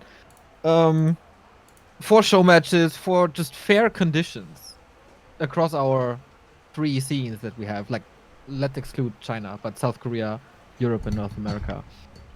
Yeah, I think especially for the ANZ guys, like they Yeah. want to play like their own tournaments, but then they're like they have to still play those on 200 ping. Yeah. So, did you guys in NA experiment with like virtual LAN? Maybe. I mean, we have normal LAN now in Reforged. I experimented a little with Hamachi, but there were some issues with it. I mean, I haven't looked into this at all, but possibly if we have some free time, I'm also a developer. Maybe can take a look and see what might be possible. Maybe help out those guys. I mean, as long as everyone votes for host bots, I think the pads team will probably look into it. But I mean, I know we used to use Hamachi way back in the day, like a long time ago for hosting this stuff. So maybe it could be useful. Yeah, it was kind of weird. I tested it with Bidu and Carson because Bidu is at the East Coast and Carson at the West Coast, so I thought it would be a nice fit to test things. But it was adding some like 60 ms or something, and it was real weird condition. I couldn't really find a pattern. What's wrong? So maybe you with some coding experience can help us out there as well. That would be like a first solution to have tournament matches via Hamachi or whatever the tool is called that we then use. That would be better than what we have now. Yeah. Yeah, absolutely. Sure. I totally agree. All right. So I'm linking the survey in chat. If you don't mind, I want to add one more topic. Sure. And actually, there's some stuff on the survey regarding this topic, which is in the NA scene when it comes to W3 champions. Is unfortunately it's almost impossible now to find a game on W3 champions if you're playing NA, especially if you're playing Masters Plus. So a lot of these players have moved either to try to play EU or try to play NetEase. And we've been talking about possible solutions for this. Because if you look at the Grandmaster list, almost none of these players are playing anymore. Even in Masters, a lot of these players aren't playing on here anymore. And we're trying to think about what might be some of the reasons and what might be some of the solutions. So I brought up some suggestions in the Discord if people want to take a look and give their 2 cents. It's a little different than what's happening in Europe, though, because you guys have a very active scene with a lot more player base. The NA scene is more spread out, more time zones. It's harder to get everyone playing at the same time. But we need to do something to try to get the NA and ANZ players playing again and playing together on lower ping, because it's just not happening right now. Like yesterday, there were 0 games. How do you think that could happen? I think, personally, I think that if we move away from the current system, which is kind of like the MMR-based rankings, and we move into a system where you have to play more games in order to get your rankings, like similar to how League of Legends does it, might be better. Because what happens is a lot of these people, they get into their position with just very few games, like very few even have over 100 matches, and then they kind of just camp their ranking, and then they move somewhere else for better games. So I think that could be one thing, and then more decay for players if they haven't played for a long time. There's a lot of people who have 0 games in 30 days who are in Grandmaster, and so maybe more decay could be helpful, because these guys are playing. A lot of these guys are playing. They're just not playing here. So They're very active on NetEase. They're very active on EU.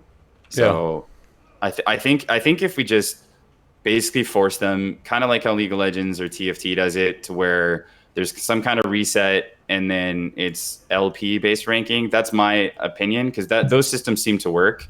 We have to play a lot more games and earn your ranking every season, rather than just. I mean, the biggest one you look at is Hitman's alt account is 1 in 12, and he's in Grandmaster. He came on and just lost 12 games, and I don't know who he beat, but then he's in Grandmaster. Obviously, he deserves to be in Grandmaster. Like, he's a good player, but every account should have to earn its place, I think, every season. So if I think you're just mad because you can't go 1 in 12. Oh, I can go 1 in 12. I just won't be in Grandmaster. Yeah, I don't know. continue. Does anyone else have any ideas about how like the NA scene can bring people together more for the ladder? Is there anything else you guys see, or do you guys think it's a different problem? Yeah, I think like a Blizzard employee could travel to Europe now that the flights are finally open to travel to Europe with a suitcase full of cash, give it to Pad and tell him, build me a fucking ladder that's actually in the game already. That would be the best goddamn thing that could happen to this fucking video game. And that would be pretty great. And yeah, it will help every single scene and people that play, like whether it's solo, 2-on-2, 4v4, RT, and all of that. And you could, with that, also include some new servers. And the first two main ones I'm thinking of is an ANZ server and US East. And then maybe throw in a Latin America, make everybody happy. It's Christmas. They're not that expensive, the servers. I think 2 months for a season is too long. It should be 1 month, like NetEase. But yeah, I don't know what you guys think about this. I think that's a great idea, actually. 1 month sounds pretty good, for sure. 2 months is a really long time. Finals as well. Yeah. Like I mean, that's not what we're talking about, but... yeah. No, well, to get people to be active, I think Neo is right with monthly finals. I'll let him talk about it. Yeah, it kind of goes with it. So the easiest thing to get people to play is a ladder contest, right? So with a reward at the end, because at the moment you play for a rank. That's really it. You don't play for any. You play for your profile pictures and stuff, but there's no tournament. No one's gonna be crowned at the end, really. So to give people a goal and to give people a reason to play, that would be nice. And monthly finals, I think we could definitely sponsor it for both regions. So I don't know, Bidu and Carson could do the NA cast, or you guys, and we do the Eurocast. That would be cool. I think would be very, very helpful. I'd be down to work with you on that if you wanted to. Yeah. I'm really up for a seasonal tournament. I think that's the best idea. Also, Yeah, we tried to get something done for this season. When is the season ending, by the way? Does anyone Soon. know? Soon, right? I think it's 12 July, I think. Okay, so not much time to get something done. But yeah, that should be the thing that we should be working on together. With the team, of course. Okay. for sure. What is next? Let's see. Topic number 5, balance. Who wants to go first? MaDFroG, how about you? I don't really complain that much about the balance. Yeah, that makes one of us. Yeah, it's like I play the game, and whatever balance there is, have to adjust to it. Are you happy in general with it, or do you just, it's a state of mind that you just prefer not talking about balance so that you can play your best, or? I don't mind talking about it. I think the last patch, which nerfed the mana potion and nerfed the mana pendant, made the Dreadlord pretty unplayable against human. Because that was his thing. You got mana potion and you got the mana pendant from the marketplace if you didn't find it. And then he was a good hero. Today, can't really play him. So that's a nerf that some people don't think about. And also, I do think that the ghouls are a bit too weak. They die way too easy. And I also kind of think that melee units struggle too much with range units. They should be stronger, because you got the air, which should counter the ground units, and then the ground units should counter the range units, and the range units should counter the air units. But it's not like that. So I think something needs to be done with melee units. They need to be stronger, because people got so good micro these days that the range units are just too strong at the moment. I think maybe they have too much points or something, but you can't play ghouls against fiends, and yeah.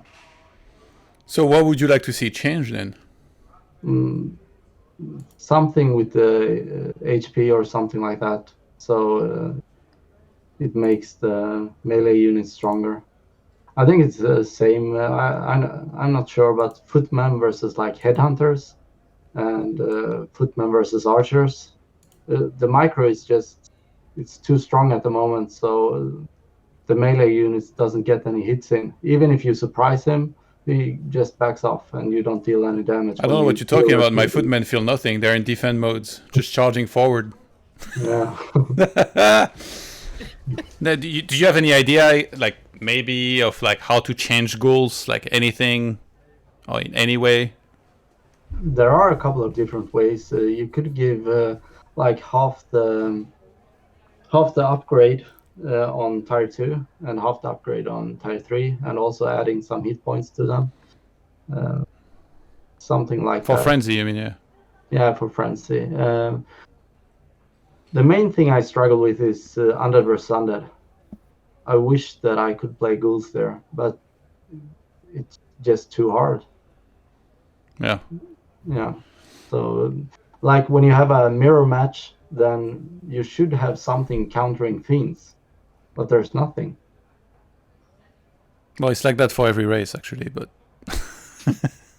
No, I don't agree with that, because I see hunts versus archers, and I see inhuman versus... No, I meant like every race against fiends. It was a joke anyway, never mind. Okay. Yeah, well, I think fiends are too strong with good micro. Yeah. So if ghouls got buffs and fiends got nerfed, for example, yeah. I'm not talking any numbers, just like in general, you would be happy with that? Yeah, of course. I don't play fiends. I hate them. Yeah. But yeah, something needs to be done. I would like to see more variety in the games, like not only for undead but for all races. That more units should be played, and the counters maybe should be harder, so that you can't mass units. And then you got the heroes. It's so hard to balance this game because you got all the heroes and everything. Yeah. Would you like to see patches pretty regularly, or like almost never?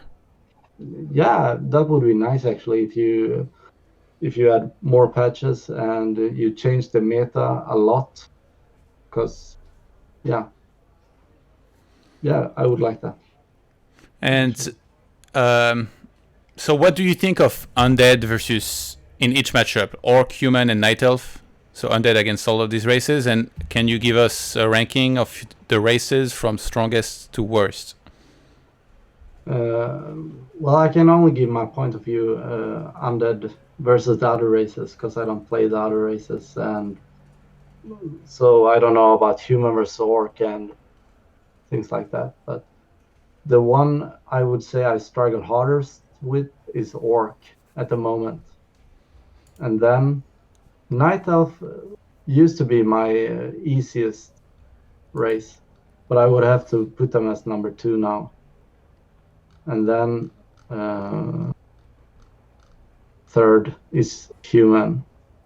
It's the easiest race for me. And undead versus undead, if I would have to put undead in that ranking, I would put them maybe below night elf.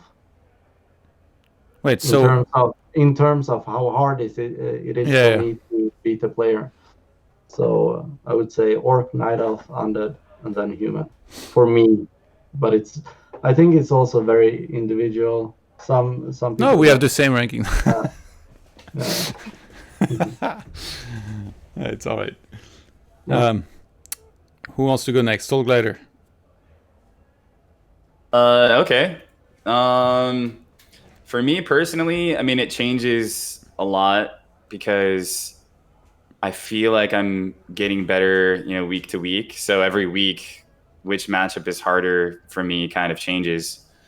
There was a time where I felt like I couldn't beat Night Elf, but right now it feels like it's not a bad matchup. Undead is my hardest matchup right now, mostly because I've started playing a lot of netties, and the top 50 netties undeads are pretty hard to beat on 200 ping. But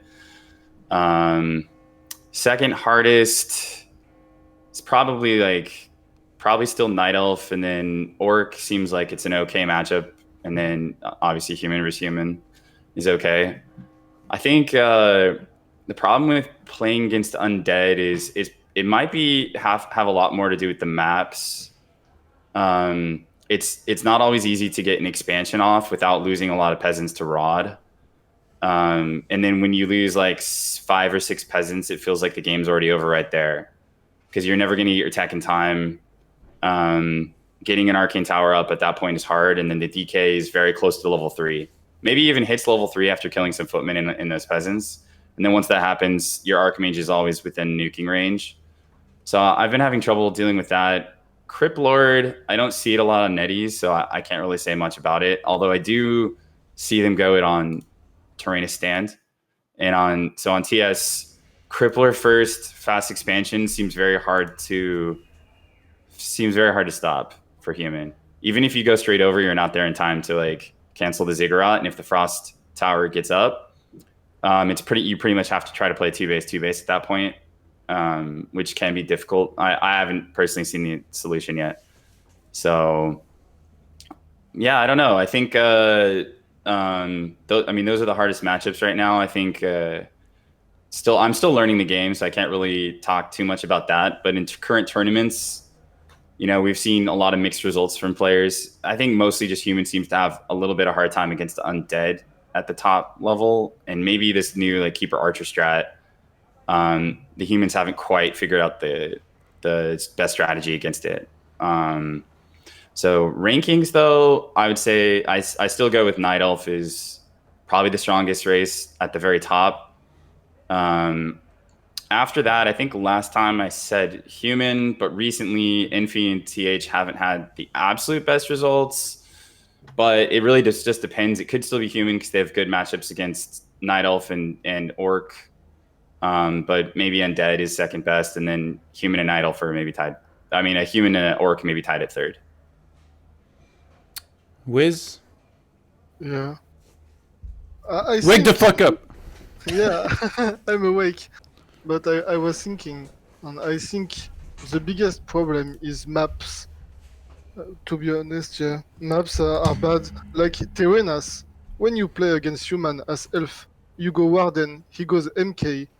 The ones who get mana pot is too advantage, yeah. I don't know if you guys think the same, but... Yeah, we mentioned that before. We still would like to see the maps rotated, improved, everything. Matt Morris did the map, so it's no surprise. Yeah. But against Undead, I feel like it's so hard for Elf. I mean, they can expand so easily. One Nerubian tower, then you can't contest the expand. So if the Undead play Garg, Gulgarg, it's so tough for the Night Elf player. If he plays Fiend, then I think it's fine. So yeah, Undead is the hardest matchup for me. Then against human, it depends on the map. Some maps are elf advantage, and some maps are human advantage. Like Twisted Meadow, I think it's a big advantage for elf. Maybe AZ also advantaged for elf. Yeah, I think human is a good matchup for elf. And then against orc, it's tough since I don't play keeper that well. I play Demon Hunter most of the times. but it's balanced matchup, I think. And in Elf Mirror, it's a joke, Elf Mirror. So Yeah, the balance is really bad. you can see everything. You can see Archer, any hero. Yeah, it's a clown fiesta. So if I have to rank the race, I think Undead is first race. Then Orc, Fortified is way too OP. Fortified is a joke, I think. Then it's a human, and then Night Elf, of course, since I'm Night Elf. Neo. So again, I'm just from the observer perspective, but I'm really unhappy with the meta right now. I think before the patch, I was just frustrated with Clap Stomp and mana potions. And now, whenever I see a Crypt Lord, I want to quit. I don't want to cast it anymore. It's so boring. It's nice to see something fresh, but this got old in 3 weeks. It does produce great games like Craft versus Good, for example. That was awesome. It brings a cool twist to Undead Mirror. That's getting stale as well because now we get Crypt Lord, and it's all about beetles and mass. I don't want to watch StarCraft Zergling stuff. I want to see micro battles and hero action and not this mass shit. And the worst of everything is necro pushes. How freaking boring is that? It either works or it doesn't work. Boom. It's the end. And you see it in 2 seconds. It's ridiculously boring to watch these games. Do you guys agree? Do you have fun watching Crypt Lord games? Except the very, very crazy good Crypt Lord games? Yeah, I love it.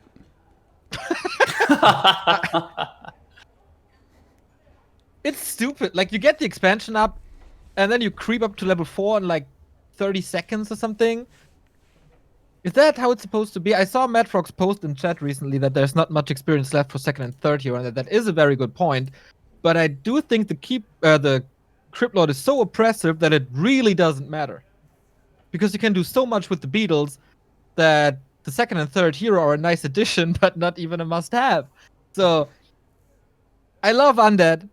Since I watched this game, I love Undead.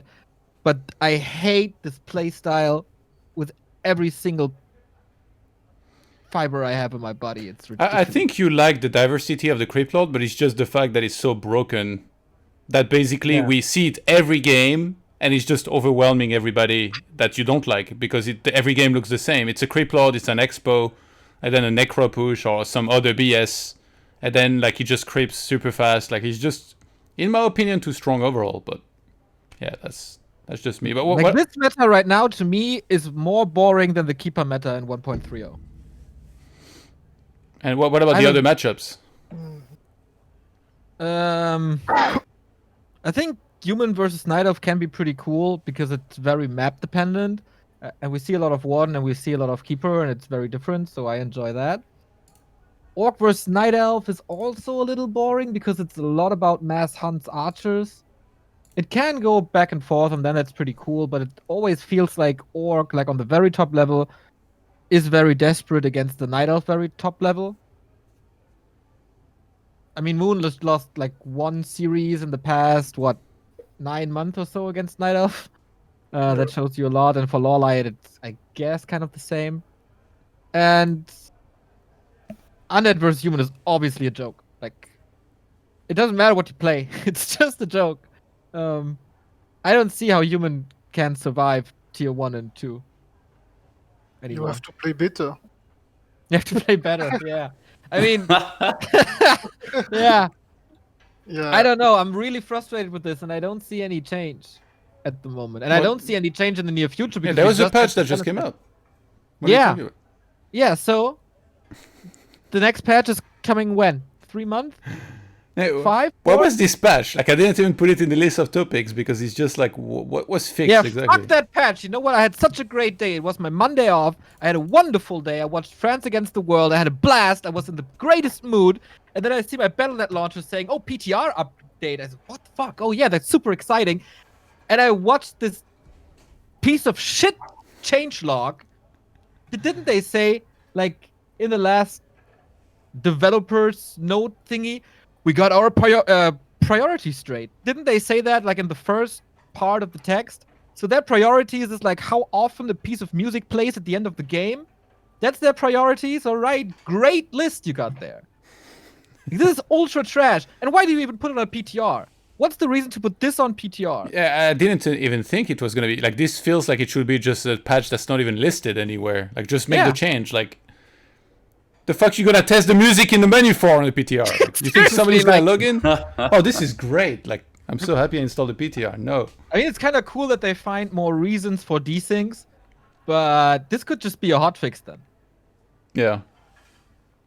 I have no idea about coding and stuff, but they use a new system for implementing patches since 1.3.326 or something. Maybe that's their test of the new patch system or something.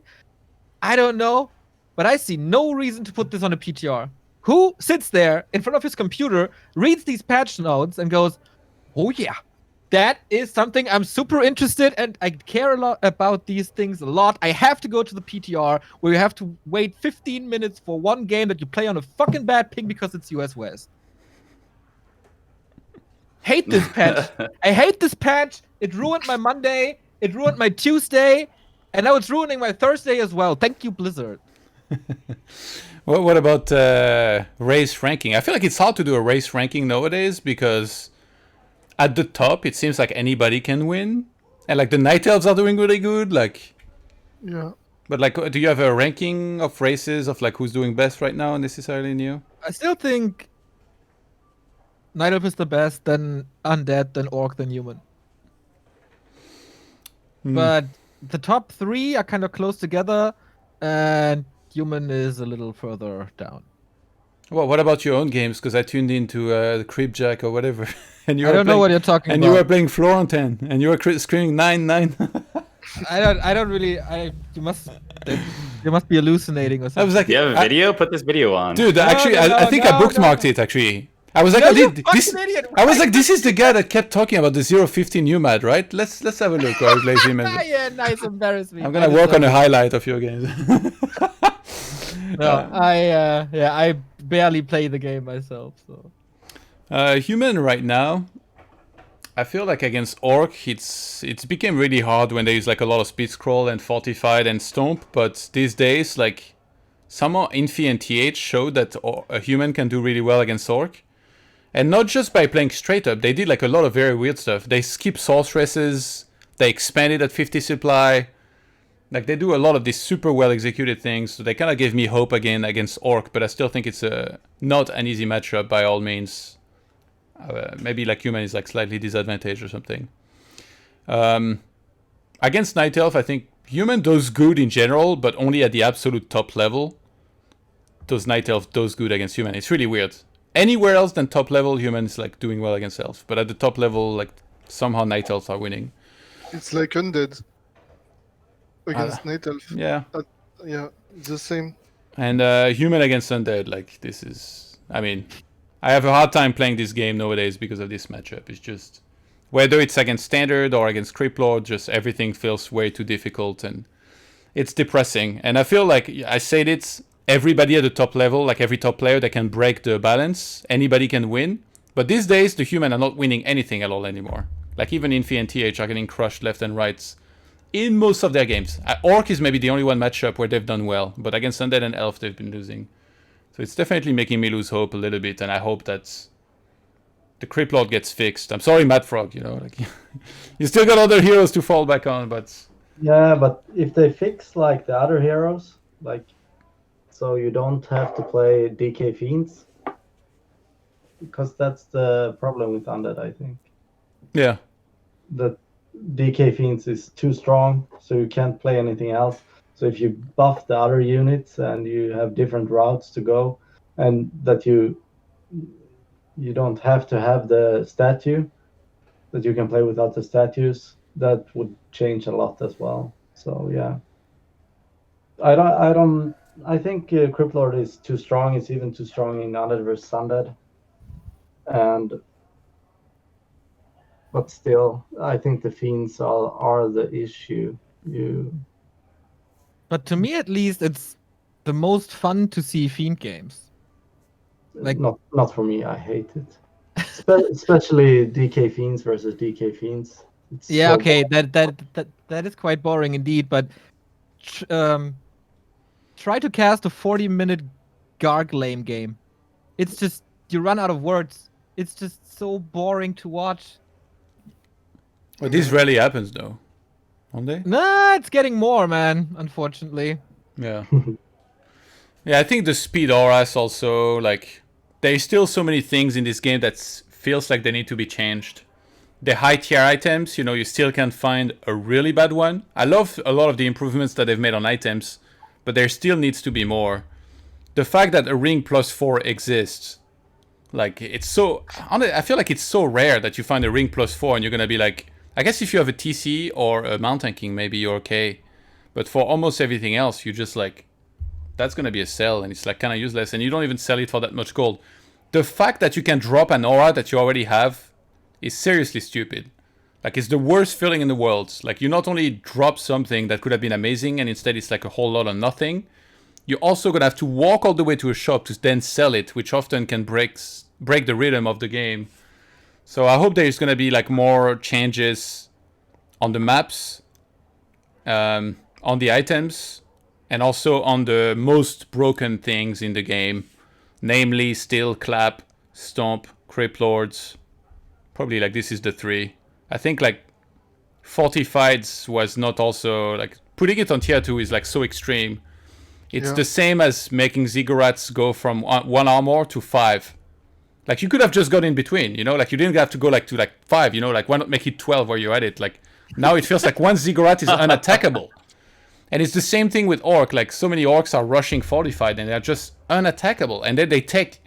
I'm here in your base doing an all-in and you're taking to tier 3. Like, this is a joke that I can't even do anything to you. And, like, you're just surviving and then winning anyway. So I think Fortified on tier 2 was too much. And I hope some of these things get adjusted in the future. But it's very hard to find something realistic that would be good and that Blizzard would go for. Because occasionally people will make suggestions and it's just like Blizzard would never go for that anyway. Like MaDFroG just said, like, imagine if you got half of Frenzy on tier 2 and half on tier 3. Like, if Blizzard goes for that change, I'll be absolutely shocked. They will never go for something like that. Like, this is not the kind of changes that they've ever added in their game. But hopefully they can find something, because again, Fortified on tier 2, like, nobody has fun playing against this. I think Fortified should be on 2-step. 1 step tier 2 for burrows, and 1 step tier 3 for towers. Yeah, we have multiple steps of Masonry. Why is it different for that? Like, and Masonry was nerfed, like towers were nerfed as well. Yeah. I think human needs some help for sure in general. And that's not just because I suck at the game. I look a lot of the games at the highest level and I see Infi and TH not really doing well. Only against Orc, mostly. Against Elf and Undead, they are not doing well at all right now. But who knows? Maybe like they go in the finals of WGL and then suddenly we're gonna be like, alright, I guess we didn't know what we were looking at. It's so weird too that we never see the Crypt Lord in Asia. Yeah. Like, have we even seen it once? 1-0 played it once against Focus, but he was in troll mood in Yule Cup. So apart from that, no, really not. It's so weird. Like, maybe he's saving it for WGL, but we don't know any. Nah, probably not. I don't know. We don't have any of the answers. Like, have they already done it and they've gotten countered and they're like, this is not viable? Yeah. Or do they just not know about it? Yeah. So Infi played it for like a week actually on stream. He played Crypt Lord like only, and quite a few Chinese were playing Crypt Lord, and they felt it wasn't strong, so they stopped playing it. Now, they don't think Crypt Lord's good, but it's possible they didn't experiment enough. Yeah. He probably did it in all matchups, so like not necessarily against human. I just don't see how you could do it against human, and human would make it look like it's a garbage hero, but who knows? Like, I sent a message on Weibo to TH, and he told me something about Spellbreakers and Griffins. And then I read that message, like, in the morning, I was like, okay, I don't know what drugs he's on, but, like, this doesn't make any sense. I could never see myself go for Breaker and Griffins against Crypt Lord, but who knows? I guess we'll see. How many beetles can you own with Spellbreakers? All of them. Yeah, but can you own more than do you 6? mean? Oh, yeah, you can, I think. So then it's kind of broken. Well, if you're going for Spellbreakers, I'm pretty sure the Undead will stop making beetles, you know? Yeah, Maybe but then not. the hero is useless as well, because you can't use Impale against them. Well, not against the Breakers, but he can kill everything else. It's like saying you can't win because you have a TC and Stomp against human because he has breakers.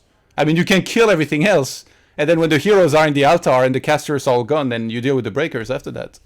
But it's like humans. They keep making water elementals against destroyers. True. It's like, why do you keep making them? It's a reflex. Yeah. Muscle Something like memory, MaDFroG. Have you ever heard of it? Yeah.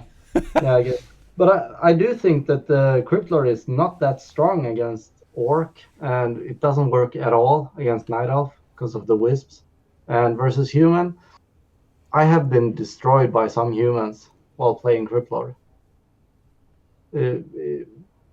Some really cool stuff that I'm not going to tell you about, but they totally destroyed me. You debag. It was so sick. It was so sick. Sometimes he just feels so bad if the human plays right. Yeah. Yeah, I don't know. I think DK Fiends is a lot stronger and a lot safer than the Cryptlord. What do you think of about the undead versus human matchup when it's played normally? I think when you play it normally, when you play with ghouls and DK, like I do, then it's really hard against human. Yeah, but that's not normal. I meant like Death Knight Fiend into Pit Lord, like against an Expo, for example. Yeah, that looks really strong. But ghouls against human, it's really hard. Really hard, man. I think we all agree on that, yeah. Yeah, but I keep trying. But I'm not saying human is imbalanced or broken because I lose to them, but my ghouls are weak and fiends are strong. They are not weak against Night Elf. No, they can be strong. Dryads are really strong against ghouls, though. And heroes are really strong against ghouls as well, like a Demon Hunter with boots. Yeah. Can hunt them down. But mass ghouls against Night Elf, I don't think it's working. It can work some games, like if you catch them off guard, if they double expand and don't have their lores up, then you can kill them. But other than that, I don't think ghouls are too strong against Night Elf. What about gargoyles against Night Elf? They're kind of strong, but also some Night Elf players are really good against Gargs, and some are not. It's like some games I get totally destroyed by the Night Elf, and other games I win. I think Wiz is one of them. No, it's not gargoyles. The problem is you can expand too fast as undead. Yeah, I heard it from Starshaped as well. Yeah. But then I played against Night Elf players who won't let you expand. How? How they got Wisps and they got Demon Hunter at your expo when you're trying to expand. You can't expand. It's all about timing. Like if you have really good timing with Night Elf, there's no way that the undead can expand. But it's hard to hit those timings. Like you need to be at the right place at the right time, and it's really hard to hit. But if you play a lot of games, then yeah, the undead won't be able to expand, I think. Yeah. Neo, are you happy with the diversity of like the matchups, the builds that we see these days? Do you find the game exciting? If it's not a super, like, if it's not one of the things that I mentioned before, yeah, it's really cool once again to see more diversity in heroes with pretty much all races. Like Farseer, Blade Master, sometimes SH, someone freaks play TC Headhunters. For human, I would in general love to see more Blood Mage because it's always exciting. Like Blade tried, what was that game? He played it against Krive on Ternistan. Yeah, against Cryptlord. No. Yeah, on Ternas. Yeah, exactly. That was super sick. Super hard to redo that performance, but yeah, that was super fun. But in general, we are in a way better state than we were like 2 or 3 years ago still. Yeah. Do you think like patches are going to be important though? Because it definitely feels like a lot of people aren't happy with like certain things. Yeah. Before shortly after the patch, it felt like the more fun we as casters and viewers had, the less fun it was for players. And that can't be right. We need to find a good middle ground. Yeah. Yeah, I think that's part of, like, again, in my opinion, the Creep Lord is too strong. But for the viewers, it's for sure it's flashy, you know? Like, it's the hero that you usually never see as first. Now he's here, he's making beetles, he's impaling. I mean, you could give a mini nuke to one of the race and they would launch it and kill the opponent. That would be fun as well, but it's be totally broken as well. So it's very hard to find the correct things to add in the game in regards to that. But yeah, I didn't give my rankings. So actually, I feel like it's very hard nowadays to give a ranking. If you do a power ranking at the top, it seems Night Elf is number 1 with the results. I think, right? Yeah, it's about the scene. I feel like in Europe, Night Elf is not first. It's only Moon on Loliet who win, but in Europe, it's not the case. I think. Well, in Europe, Happy is always number 1 and Fog is always number 2, pretty much. Yeah, but even Blade as human win a lot in Europe. Yeah. Yeah. So I don't know. I would say But I don't he can't know. really beat Foggy. Yeah. So I think it's kind of a player thing. He lost to Sonic in the Viral Cup as well, so Night Elf is really a bad matchup for him. Yeah, I was gonna say Night Elf seems to be doing well, like in Asia, which is rated higher than Europe. So maybe like I would put them 1. But after that, it's hard, honestly. I definitely feel like Undead and Orc are both doing like similarly, and I still lean towards Human as last. Sadly, it's mostly because of the really tough matchup against Undeads. But other than that, like I said, against Orc, it seems decent. Against Elf, I do think we have a good matchup a lot of the time. So yeah, hopefully Human against Undead gets changed a bit, and yeah, we'll get a better game. All right, guys. I feel like I've taken enough of your time. Let's do some shoutouts, and then I'll let you guys have some rest, and our viewers as well. So where can people follow you? Soulglider, go first. Whatever social media you use, or like whatever you want to plug. Remind us about the Washed Up League as well. Yeah. First, thanks for having me on, Todd. Really appreciate it. It's always very fun. So you guys can find me in a few hours here at the So Sorry Man's Twitch channel, so twitch.tv/SoSorryMan. We're going to be streaming the Washed Up League. That's the North American ANZ, kind of like more casual league. That's basically the only place you can find me at the moment. I don't know if I'll end up streaming on my own anytime soon, but I'm at twitch.tv/Soulglider. So, yeah. Wiz? Yeah, thank you for the invitation. It was cool. And you can find me on Twitch with Dota2 with 2A. And shoutouts to French guys. And that's it. MaDFroG? Yeah, thanks for having me. And yeah, I stream here on Twitch, and you'll find me if you want to. And yeah, that's it. No. Thank you, Yeah, MaDFroG. that's it. You'll find me if you want to. Neo? Back to Warcraft.com. We're on Facebook, Twitter, Instagram. We have a Discord. All the links over there. Thank you. All right, thank you so much, guys. Have a good night, and I'll put all of your links under the video on YouTube, and people can follow you. Take care.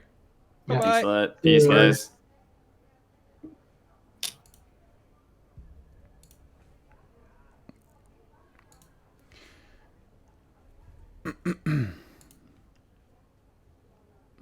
Transition. All right, that was a fun episode. Thank you very much for joining us, guys, and thanks to the guests for joining me as well. If you guys enjoyed the show, do consider supporting us on Patreon. We got multiple tiers with stuff like replay packs being shared all the time, priority Q&A questions, and early access to VODs. So, for example, for a show like this, it will be given out to Patreons 2 days earlier than it is made public on YouTube. Yeah, so check it out, patreon.com/ToDGaming. And this podcast is live, not just on YouTube, but also Google Podcast, iTunes, Stitcher, Spotify, Podbean, and SoundCloud. So it's everywhere. You might want to try and find it. That's it for today, guys. Thank you for joining me. I think I'm going to have a bit of a break, and I might come back later with some games. We'll see you next week. I'm going to start working on finding guests for next week for the next episodes. Have a good night, everybody. Much love. Take care. Bye.